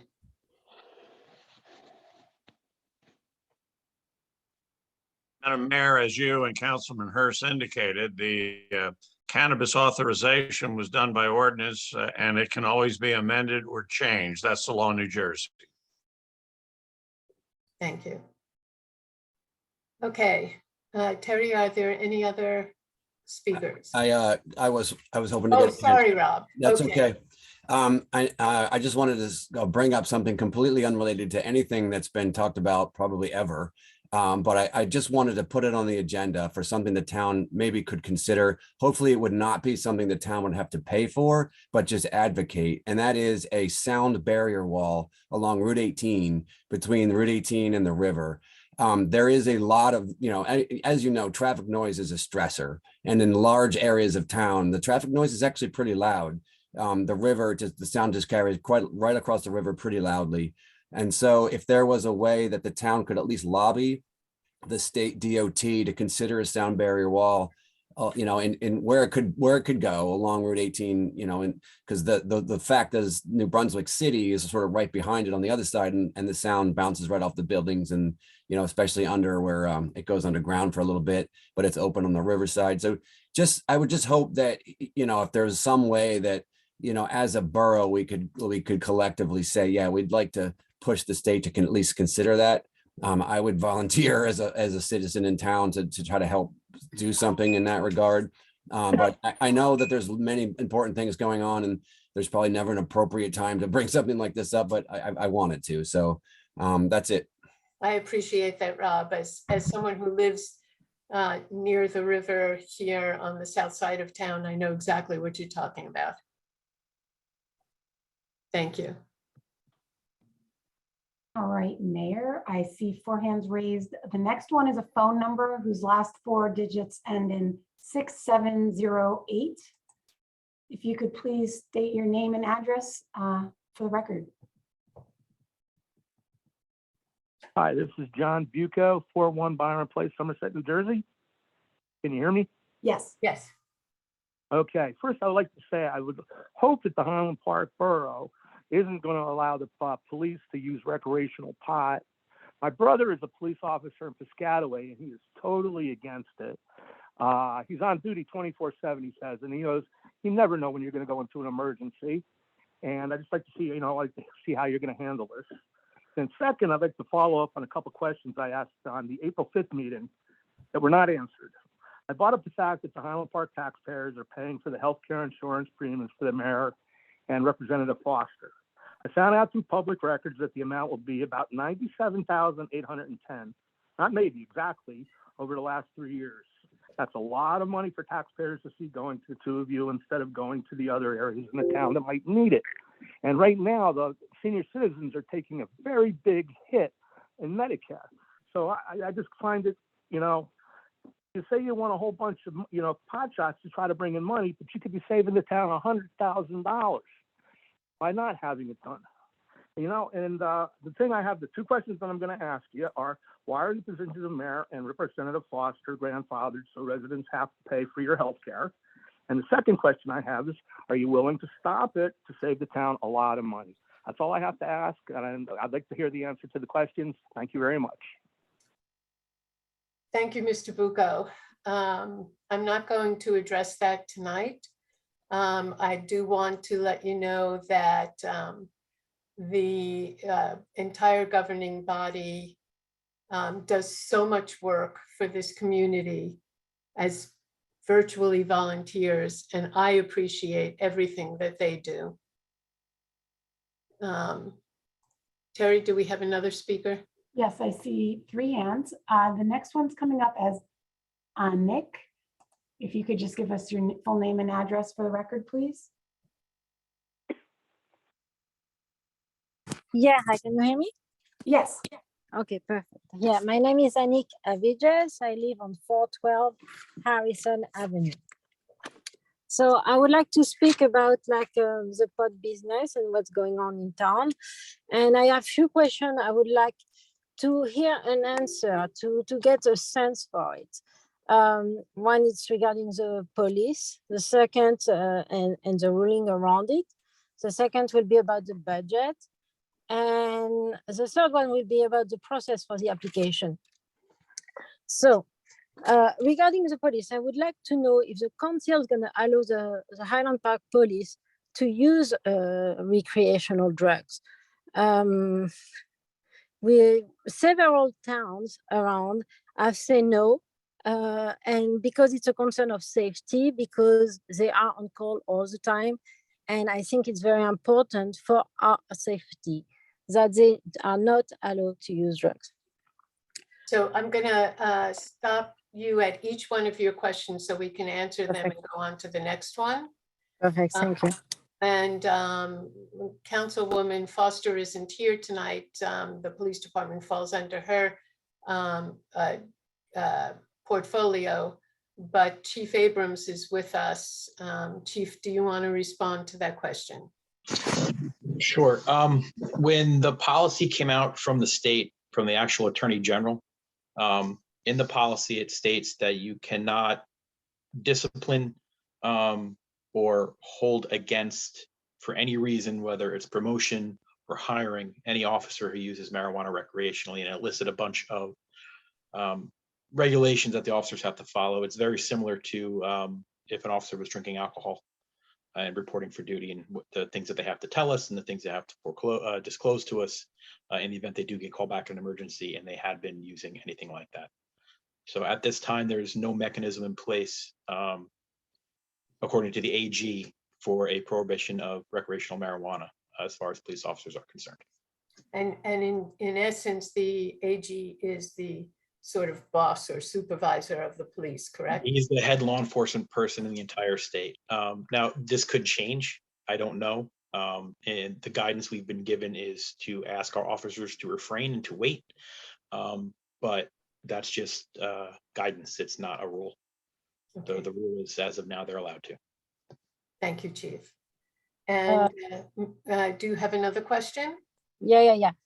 So just, if an employee show up at work and he's drunk, as a manager, I will have to take action, whether to discipline and so on. So because it's sometimes life-threatening situation or safety situation, you really have to consider the impact of somebody showing up and using recreational drugs.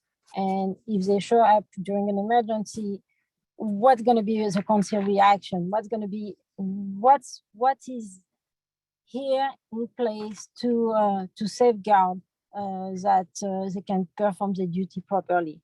I think it's a very, very important question, and it's for safety. There's nothing behind it but safety. So that's one of the questions. Now, one of the concerns I have is, okay, you want six licenses, but my guess is it's going to create a lot of traffic and a lot of people wandering around that may not be 100%. So what will cause the residents of Highland Park in order to have an adequate police coverage to make sure that the neighborhood stays safe? Because we're going to see that the dynamic of the neighborhood is going to change. What do you have in place to safeguard and protect the quality of life? 30 seconds. And also, I have a very big concern regarding the application process. You still didn't give us a very specific detail of the process to apply. Can you tell us if someone in the council or someone who is employed by the township or someone with a related family will be permitted to obtain a license? And don't you think there is a conflict of interest if they do so? Okay.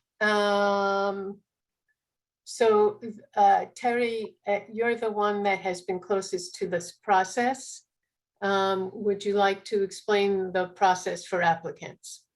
I mean, we're in the process of the last kind of dotting the i's and crossing the t's on the application. The ordinance sets forth a process whereby we do a call or request for applications on a specific date with a due date.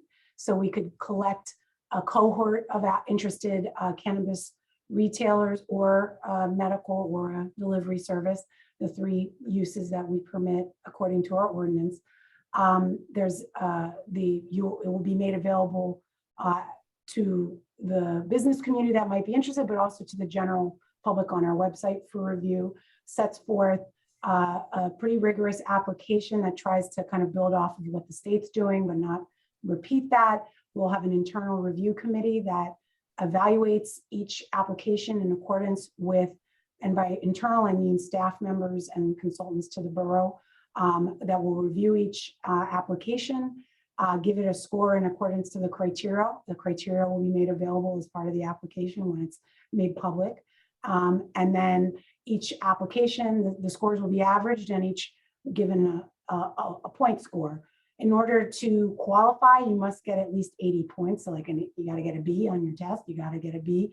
But we'll award, if we have more interest and qualified applicants than we do licenses, we're going to award in accordance with the highest scoring candidates on down. So that's kind of a very general overview.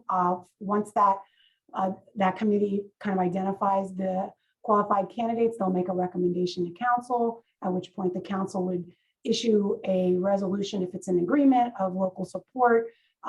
That's what these applicants need in order to complete their state license application to the state of New Jersey.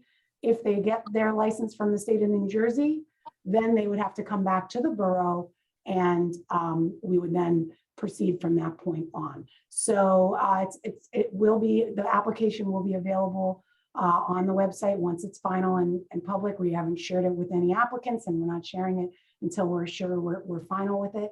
But as soon as it's there, it's pretty transparent and clear what our process will be. And we'll try that. The ordinance does give us some flexibility. If we see some opportunities to refine our process on the application side of things, we are able to do that. And I guess I would ask Ed if I missed anything before I wrap up, because he's just as familiar with this as I am. But you didn't address the question of conflict of interest.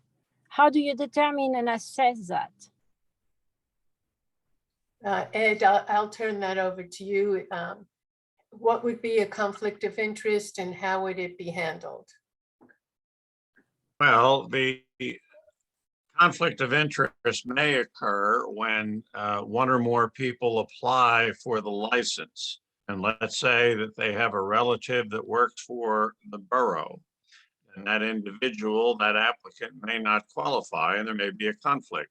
But we'll take it on a case-by-case basis and we'll decide whether or not there is an actual or a perceived conflict.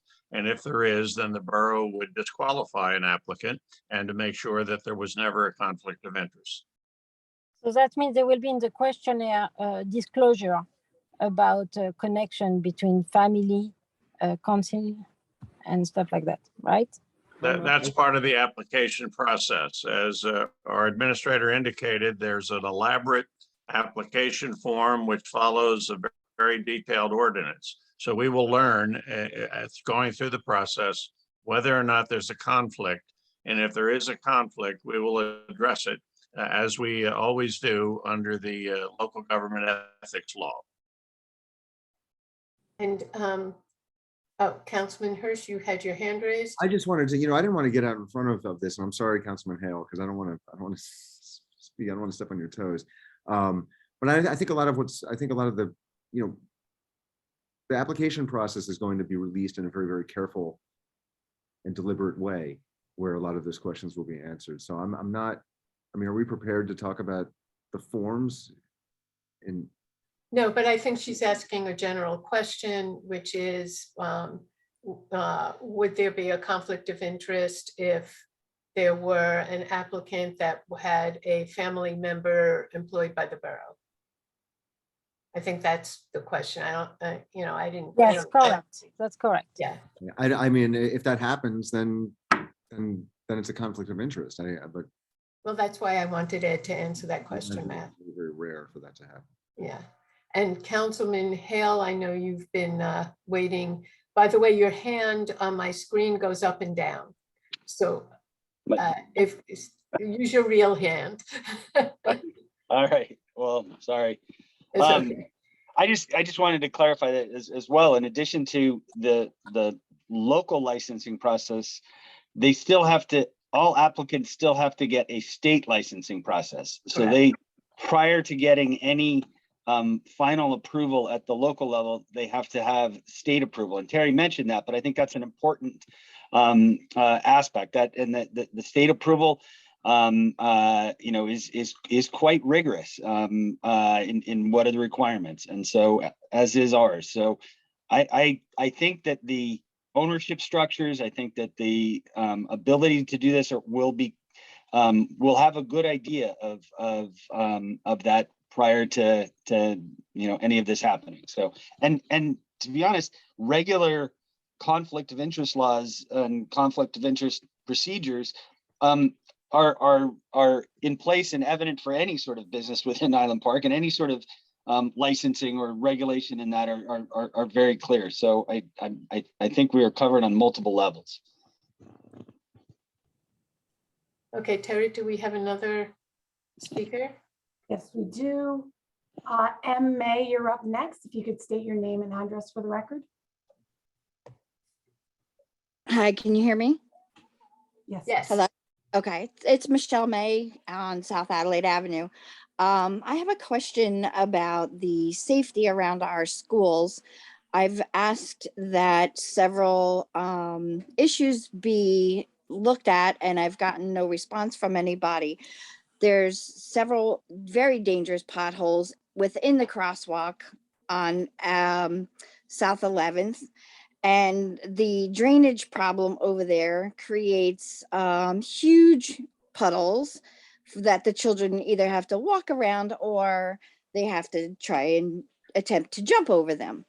That's one of my concerns. The other concern is the drivers in the car line going to school and picking up from school are repeatedly blowing through the stop sign on Central Avenue. It's becoming more and more dangerous every day. And I was wondering if those issues can be addressed. We had an officer sit before spring break, and within 5 minutes, the first 5 minutes, he counted 15 vehicles go straight through the stop sign without looking, without stopping at all. Okay. Michelle, we're lucky to have Chief Abrams with us today. So Chief, that's something I'm going to ask you to address. So the potholes, I guess that's up for DPW. As far as the stop sign, I'll speak with traffic and see what we can do. That's the first time hearing of it. Thank you. And that's the first time you've heard of it. Because the traffic officers have been out there. I'm surprised that you have not heard of it, Chief Abrams. I'll talk to traffic and get more details. Okay, great. Thank you. And Council President George, do you want to talk to the potholes at all in that area? You have to unmute yourself.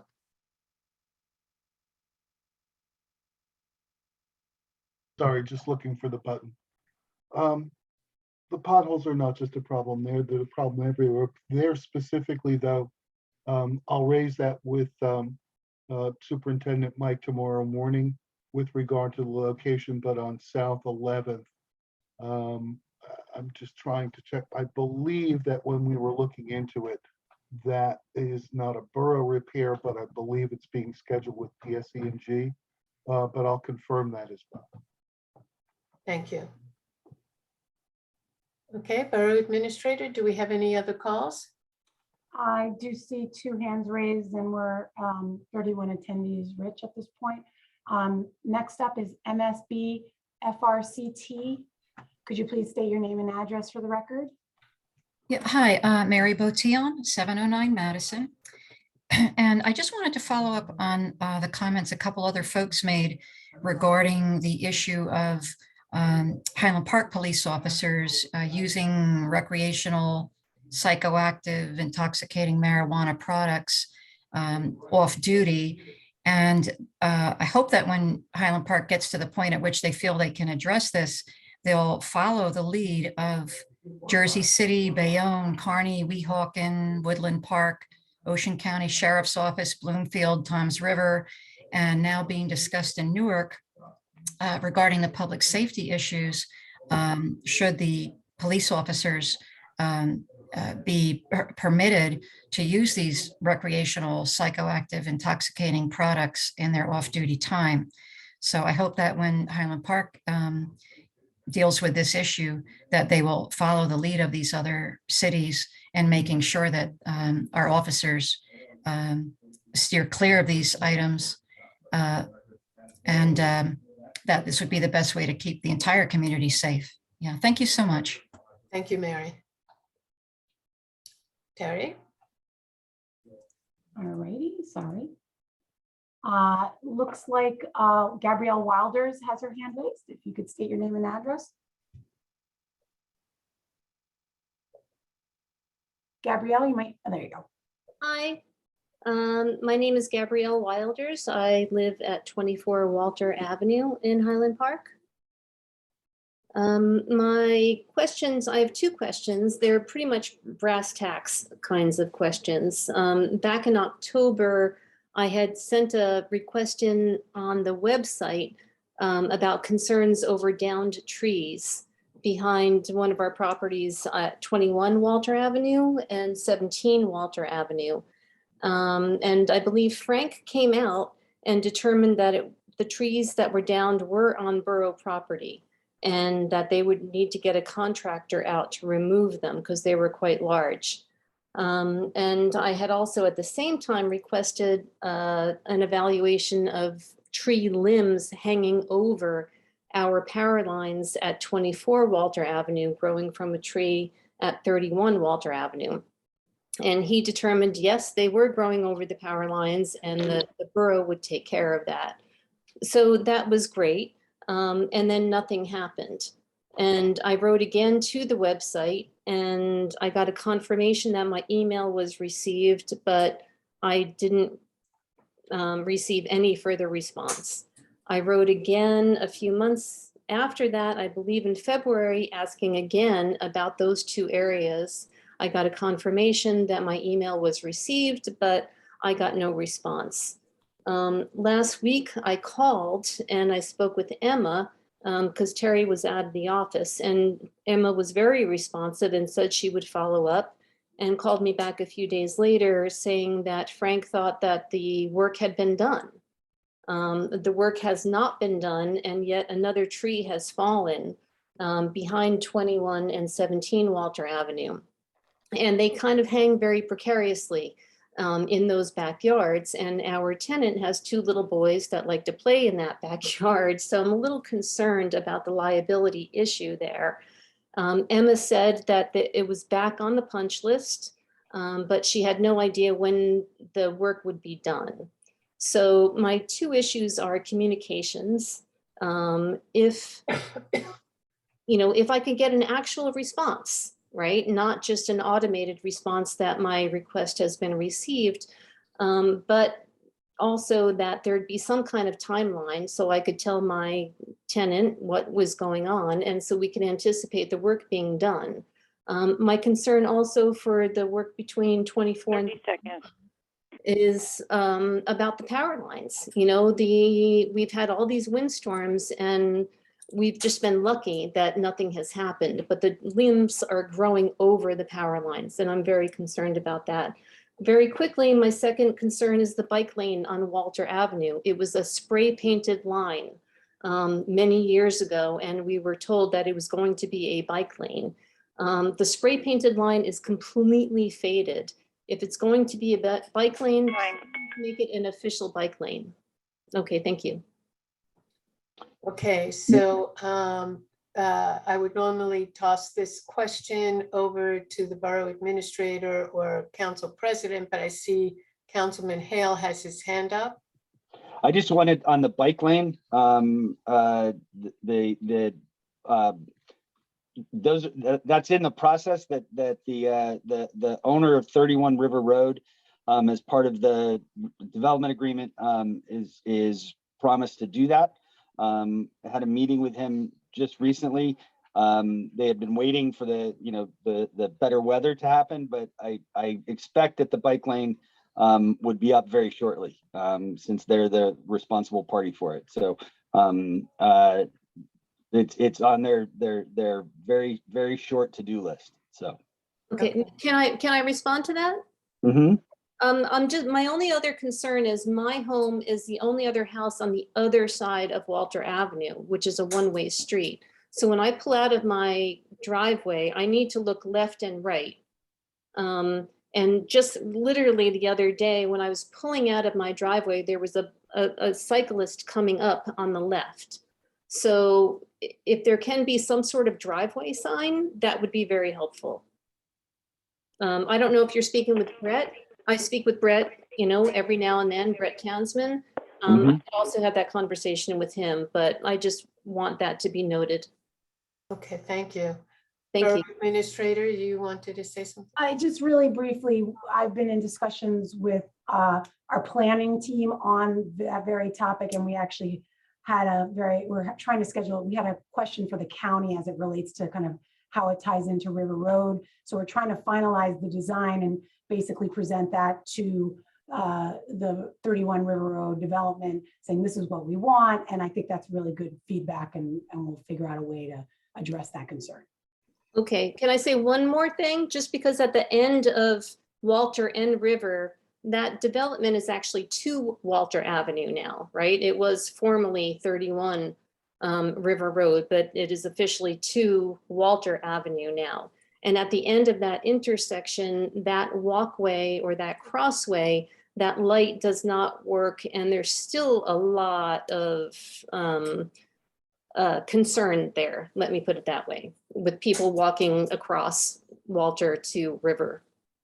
So if somebody could look into that, that would be appreciated. Yeah, I see the borough administrator raising. Oh, I hear you. We have been having trouble securing the necessary parts to repair, not us, the contractor needs certain type of battery to fix those crossings, but one of the things we've been talking to the county about are other ways we might calm traffic on River as well. So again, point is very well taken. But the lighted crossing is our responsibility, and we've been working on it. We have the contractor and we've been on them, but there's these materials issues, but duly noted, and it is an important crossing area. Yeah, thank you. It is very busy, and a police presence wouldn't be a bad idea, because a lot of those people in cars don't necessarily look at those traffic signs. Okay, and Council President, I know you were raising your hand a few times. Did you want to add to this discussion? Only with regard to the trees, Mayor.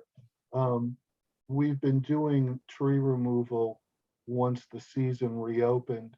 We were trying to get to a lot of trees, in particular, some of the more trouble spots before they started to leaf out. But I know that they're running up to 6 months behind, where the trees are dead or dying, but not presenting a lot of problem. We only have 2 people assigned semi-full-time to tree removal. And when I was talking with the foreman of that crew recently on a removal job, they said that they did occasionally have some trouble with the bucket truck that we're using. And also, not calling in the contractor, but I'll speak to the superintendent tomorrow morning to follow up on the Walter Avenue problem. But I know a number of problems where we've just had to wait because we were unable to get to them for one or more reasons. When the season closes down and it's iced up, we don't do the work. It's too dangerous. Thank you. We didn't have a lot of it this year, but we had a lot of cold, wet, which kind of cut down on our ability to get out there in the winter when there's nobody to do the work. Which raises my concern about the power lines. I agree. I had the same problem, to tell you the truth. Okay. Thank you. Thank you, Gabrielle. Terry, do we have any other hands raised? Yes, Mayor, I see one hand and I just point out we're 5 of 9, so I guess we're gonna hit the landing there, whatever you call it. Yeah, I see Rob Rosner and or Liz Rosner with their hand raised. Please state your name and address. Hi, Liz Rosner, 22 Harrison Avenue. Because there's some time left, I just wanted to address the fact that you talked about the fact that, you know, the borough can amend whatever it mandates, but you did not actually address anything I asked about the testing of drivers. So when I'm at work as a crossing guard, if I call dispatch and say, hey, there's someone driving and they're unsafe, can they be tested on the spot? Do we have a test? Does the state of New Jersey have a test? Do we know in fact if they are high? And if they could, look, I'm not saying it's just pot. They could be high on cocaine, they could be high on crack. I don't know the difference. I'm just calling in on someone who's a threat to the children crossing the street. What I want to know is, do we have the ability to actually test and know what's going on? It's a yes or no answer as far as I'm concerned. We either do or we don't. And if we don't, I'm very concerned. Okay, Chief, do you want to respond to that? Sure. So the process now is the same as it was if we have somebody that's driving under the influence of any alcohol or intoxicating drugs 6 months ago. It's the same process. When you stop a car for suspected DUI, it's not necessarily based on what they did. It's what they ingested. It's based on how they're driving the vehicle. The officers are trained to conduct an investigation on the side of the road and determine if the person should drive a car or not. The presumption is alcohol. If they blow a 0 on the box, meaning there's no alcohol on their breath, then from there we go to a DRE evaluation. A DRE is a drug recognition expert. There's a few of them in the county. We have one on our agency, and they are trained to come in and conduct psychophysical and chemical tests to see what they may or may not be on. It's the same thing we would do if you had somebody who had back pain, even with a prescription, but they were driving intoxicated because they took their pain pills and then they got in the car and drove. Or if somebody was driving with marijuana now or 6 months ago or a year ago or tomorrow, it's the same process. So no, there's no immediate test like a breathalyzer for marijuana, but there are things in place that we've been using for a long time that we can continue to use going forward to determine if a driver is under the influence of anything, not just marijuana. Thank you. Thank you. Okay, so you said that was the last hand? That was the last hand, and coincidentally, we are at 8:59. So. Okay. So now we would go into our second session, the work session. Do council members want to continue going, or do you need to take a break?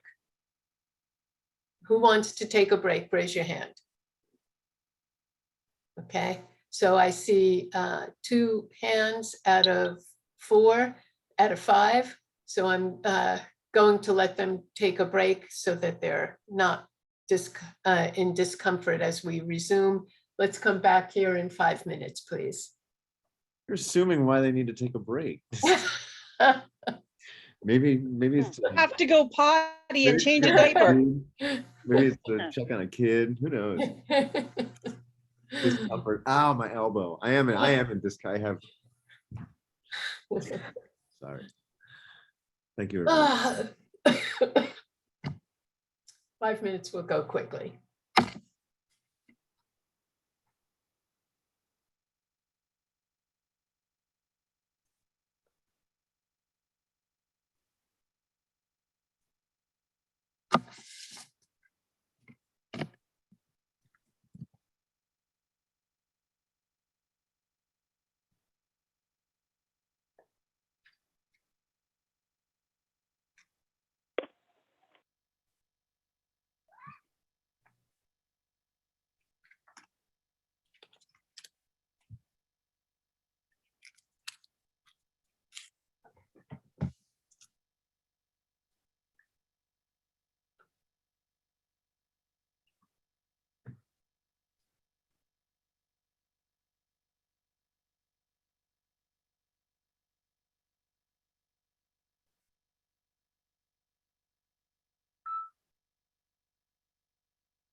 street fair was really nice. There is no way to hold this phone that I don't look fat. Just sucks. Height, you gotta get it mounted up here. I gotta, like, There you go, there you go. yeah, but I can't hold it like this. I'm not sure checkers are also anybody's best. Yeah, I know. You don't have like a holder, No, It because I doesn't got matter, this the big old camera phone has and it 10 doesn't fit my holder, so I don't know. I'm just like, selfie. Stephanie, I need a tech consult. That's what I need. Ring light, a ring. I would have gave you my ring light. The ring light. I got a ring light. It still doesn't, help. Why do you have a ring light? TV. For selfies? No, because every time I go on TV, they want me to have a light. So. Oh yeah. I'm Tara- back. I just don't have Tara, my, Are my- you there? I'm back. I just don't have my camera on yet. I'm getting settled again. Okay. All right, then, How do you need that pundit tech? That what tech? Pundit. Yeah, I do. I need the power broker right behind me. That's the key. okay, so here we all are in our work session. Terry, can you tell me how many people we have? I'm happy to do that. Just, I'm sorry, I clicked away momentarily to get my agenda. It looks 11. like we're at 11. 11, okay. All right, we're going to move on to the work session items. No formal action can be taken here. Okay, Highland Park signs, River Road, Upper Raritan Avenue, Matt Hale. Yeah, this is really just an information point. Main Street Highland Park has long wanted to put some additional welcome signs. Right now we have them, as you come in on Raritan and as you go out on in and out on Woodbridge, and wanted to put some others up on Upper Raritan and then down on River Road. The design idea is essentially very similar to the existing designs of the signs. Main Street has the money to pay for it. We'll work with them on spacing and where to put it. Just as another sort of additional welcome part into town. So and I just wanted everybody to know that we were going to work on that, and that that Main Street was paying for it, and that and we'll get some new signs out of it. So Great. That's good. that's it. Okay, Central Avenue traffic study. Chief, are you still with us? Yes. So we've been talking about this with public safety. I guess Elsie's not here. I'll jump in here, and Terry's pretty up on this too. But basically, we were trying to figure out a way to make Central Avenue area around Irving School safer. Sergeant Soden did a pretty good proposal, and it needs to have a study done by CME before we can proceed any further. We had a lot of different ideas. The thing that CME said, the only thing that they recommend out of everything so far is to make Central Avenue between 11th and 10th a one-way going from 11th to 10th. If you can envision that. This has support from the community. Dave's, stopped and knocked on doors and talked to people. It has support for the community, and it'll make the traffic around the school safer. So I heard somebody has a question. Okay, so it would just be that one block, one way, but before we can go forward with signage or actually making this happen or creating the ordinance that needs to happen, CME has to do a study. And of course, when CME is involved with a study, there's money involved. So it's being brought to the council to see what their thoughts are going forward. How much money are we talking about? Terry, do you have that off the top of I your have it head? in front of me in the order of $5,000, 5 to 7. Okay. I don't. It was around- I believe the proposal was circulated to council previously, so Right. but I can share that, and I'll just piggyback on, since I'm talking, I'll just piggyback on the chief. Since I've been here, I know this area has been a concern for not just the police department, but for the governing body. And we seem to be coming back to this one-way solution. CME's, a lot of their feedback was, we can't, some of the suggestions were lots of directional signage and they just didn't think that would be safe or practical, but they did feel kind of a permanent one-way condition in that section would make some sense of that area and help with traffic. So I think the chief you're recommending, and I would agree, we proceed with that. They'll study that just to verify that it won't have any negative impacts we didn't anticipate.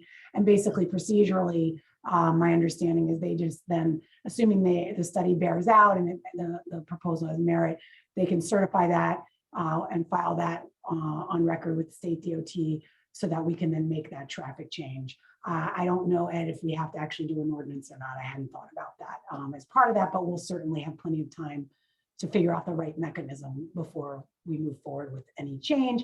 And the hope is to do this work now and get it all set up prior to the start of the fall school year. So we're not going to try to make a change at the 11th hour at this point in the school year and have some time to announce any changes as needed with the community before pick up and drop off commences next year or this year, but later, whatever. I know that I've gotten emails from residents in that area about concerns with traffic there and particularly around the lineup times for parents to pick up their kids. Chief, this will make that safer, better.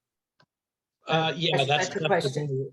Right now, it's all handled with temporary signs that crossing guards, teachers, and police officers have to drag out into the street when school starts and stops, drag back out during the day, and then bring it back out in the afternoon again, or if it's a half day or a full day, or it's all temporary.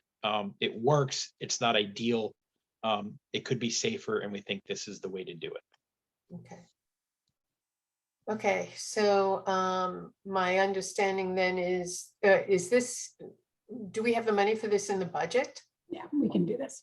Okay, so unless any council members have some significant reservations, then I think we should move to the next step of this. Okay, so let's move on with that. Okay, great. Thank you. NJ Reparations Task Force. Does anyone know what else he was referring to for that? Matt. Okay, Hirsch. So I don't know what else he was going to say, but specifically, I think this is to consider a resolution moving forward in support of Assembly Bill 938, Senate Bill 386, that would establish a New Jersey Reparations Task Force. And basically what that task force would do, just give me a minute. I have familiarity with this, but I don't want to be off the cuff here. It would establish a task force to study and develop reparation proposals for Black New Jerseyans. And the task force would consist of 11 members, 4 legislators and 7 public members. And they would be appointed by the governor, and 8 members would be appointed by legislative leadership. And what they would do is the bill proposes that this task force would examine the institution of slavery within the state of New Jersey, examine the extent to which New Jersey and the federal government prevented, opposed, or restricted efforts of former enslaved persons and their descendants who are considered U.S. citizens to economically thrive upon the ending of slavery, examine the lingering effects of slavery, research methods and materials for facilitating education, community dialogue, symbolic acknowledgement, and other formal actions, make recommendations for what remedies should be awarded through what instrumentalities and to whom those remedies should be awarded, and address how recommendations comport with national and international standards. That's that's basically it. This is a bill that is it's sponsored in the Assembly. It's in the Senate by Senators Ron Rice and Cunningham, but it's co-sponsored by Troy, Turner, Gill, Stack, Johnson, and Zwicker. And then in the Assembly, it's prime sponsored by Assembly members Sumter, Timberlake, Reynolds, Jackson, and has a whole host of co-sponsorship too. These are all great legislators who I've worked closely with. So but I don't want to editorialize anymore because I don't know what else he was going to say. But I believe that this is, I know the Middlesex Jewish Black Coalition had been advocating for this legislation and are looking for support from municipalities to support this. So I'm taking that Elsie wanted a resolution in support of this. Is that, anybody know? I'm not sure what you wanted, but maybe we could table it to hear from her. I don't know that this is a time sensitive thing, but I would like to hear from Elsie. Yeah. And she brought it up. Terry, you've got your Just hand wanted to raised. point out, and nothing against what anybody said, I do believe Jennifer circulated to council a week ago or so on behalf of Elsie. The subject is New Jersey Reparations Task Force, and there, she references some resolutions of support from Montclair Township. So you have that there as a reference, Okay. in addition to what Matt provided. Okay, so then it sounds like since she included those resolutions, that was what her goal was. I certainly have no problem with that. Any council members have any concerns about a resolution in support? No, I'd like to ask Mayor that you ask the borough attorney to get it drafted for the next meeting.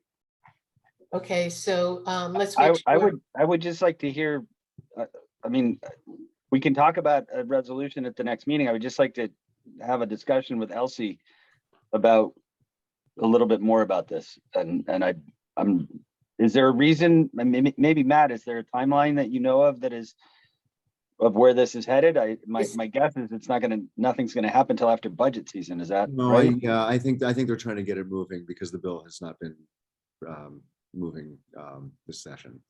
So I think the idea is to get this one. So Matt, when you say the idea is to get this moving, are they looking for support from municipalities? Yeah. You know, to Matt Hale's question, is it, something we can delay, or should we? Does anybody on council have any concern with supporting this? No. I don't feel like I know enough about it, and that's probably my fault for not recognizing the document that Elsie sent, and I apologize about that.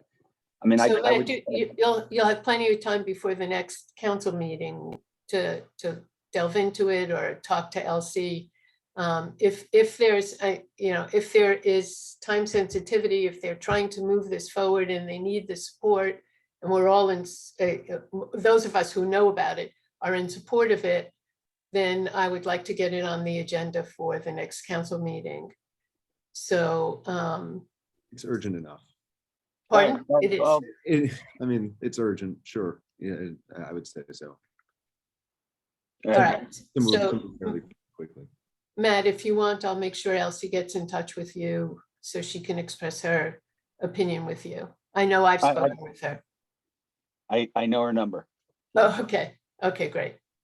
All right, so Terry, you'll get this on the agenda for next meeting. Pencil it in. Let's assume if we can get it in enough shape for everybody. Right. Comfort level. Yeah, we can. I need a note. Okay, Ed, do you need anything further from us to put that resolution together? I'll follow up with Jen in the morning to see what's been circulated already by Elsie. Okay, great. Okay, affordable housing, TJ. Yes. Thanks, Mayor. Let me just get my little cheat sheets up. Sorry, give me 1 second. So at our previous administration committee with yourself and Council President George, we invited our affordable housing attorney, Mike Edwards, to come talk to us. He suggested 2 ordinance proposals. He actually had brought this up to us last year, but it was kind of at the end of the year and we didn't really have enough meetings in order to pursue it. But the first one that I want to talk about is what's called a mandatory set-aside ordinance. Basically, and I'm kind of putting it in my own words, but I circulated to council previously, and you'll have some time to look it over if you haven't already. I know you've only had it in a day or so. But essentially, it's a pretty basic thing. He's advised us, he prefers them to be freestanding ordinances, but would basically, in addition to what we do as part of inclusionary development through our redevelopment process, we would also establish some requirements for projects that may come through and get be applying for variances or other types of things with our boards. And it would basically, for developments of a certain size, would require an affordability component to those projects, to the same extent that our other policies do. So again, it'd be a 20% inclusionary for sale project and a 15% inclusionary component for affordable for a rental project. He just thinks it's a good policy. I don't know that we have a whole huge swath of opportunities of larger areas that are open for development in the borough.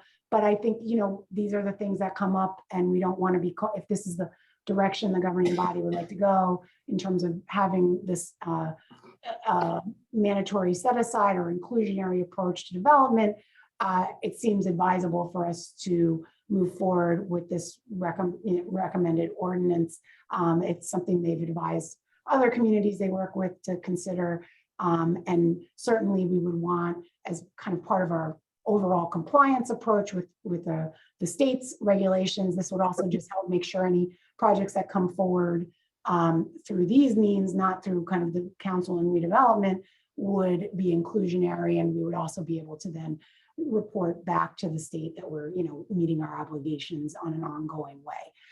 Ed, I don't know if you would like to add anything on top of that, but that's kind of the nut of what that ordinance would do.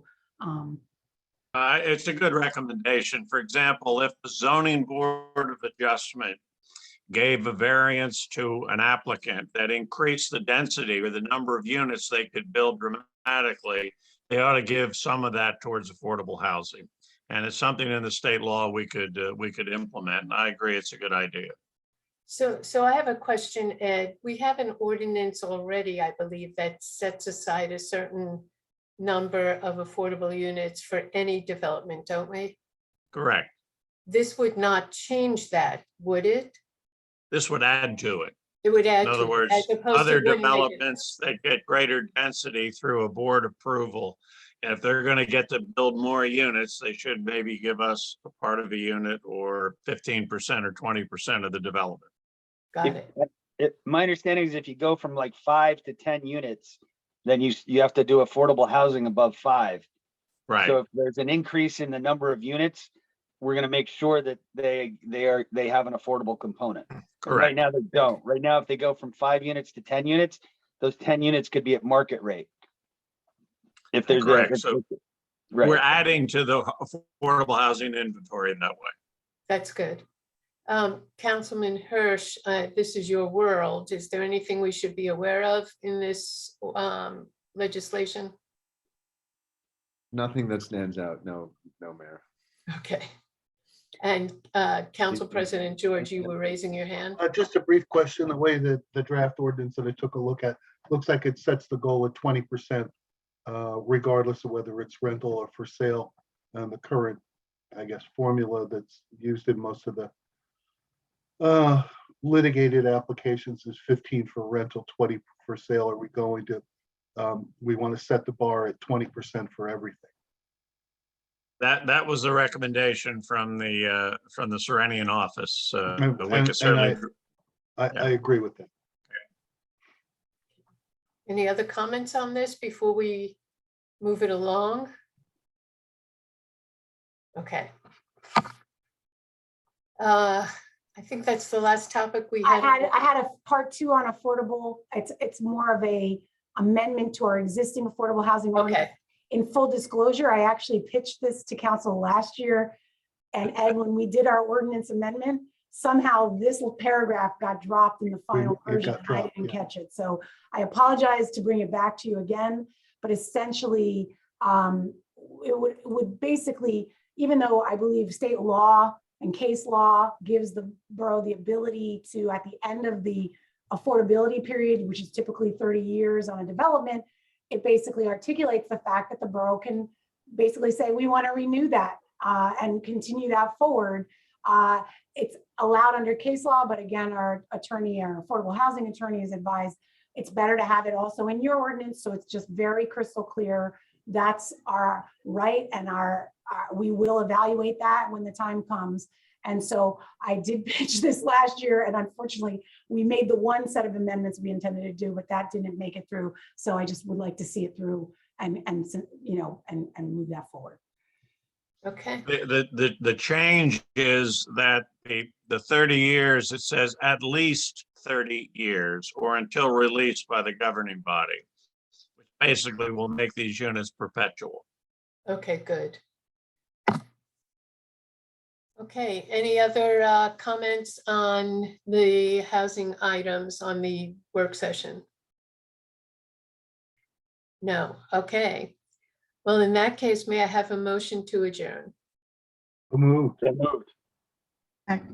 Thank you all. Have a Good good night, night. everyone. Good night. All right, thanks.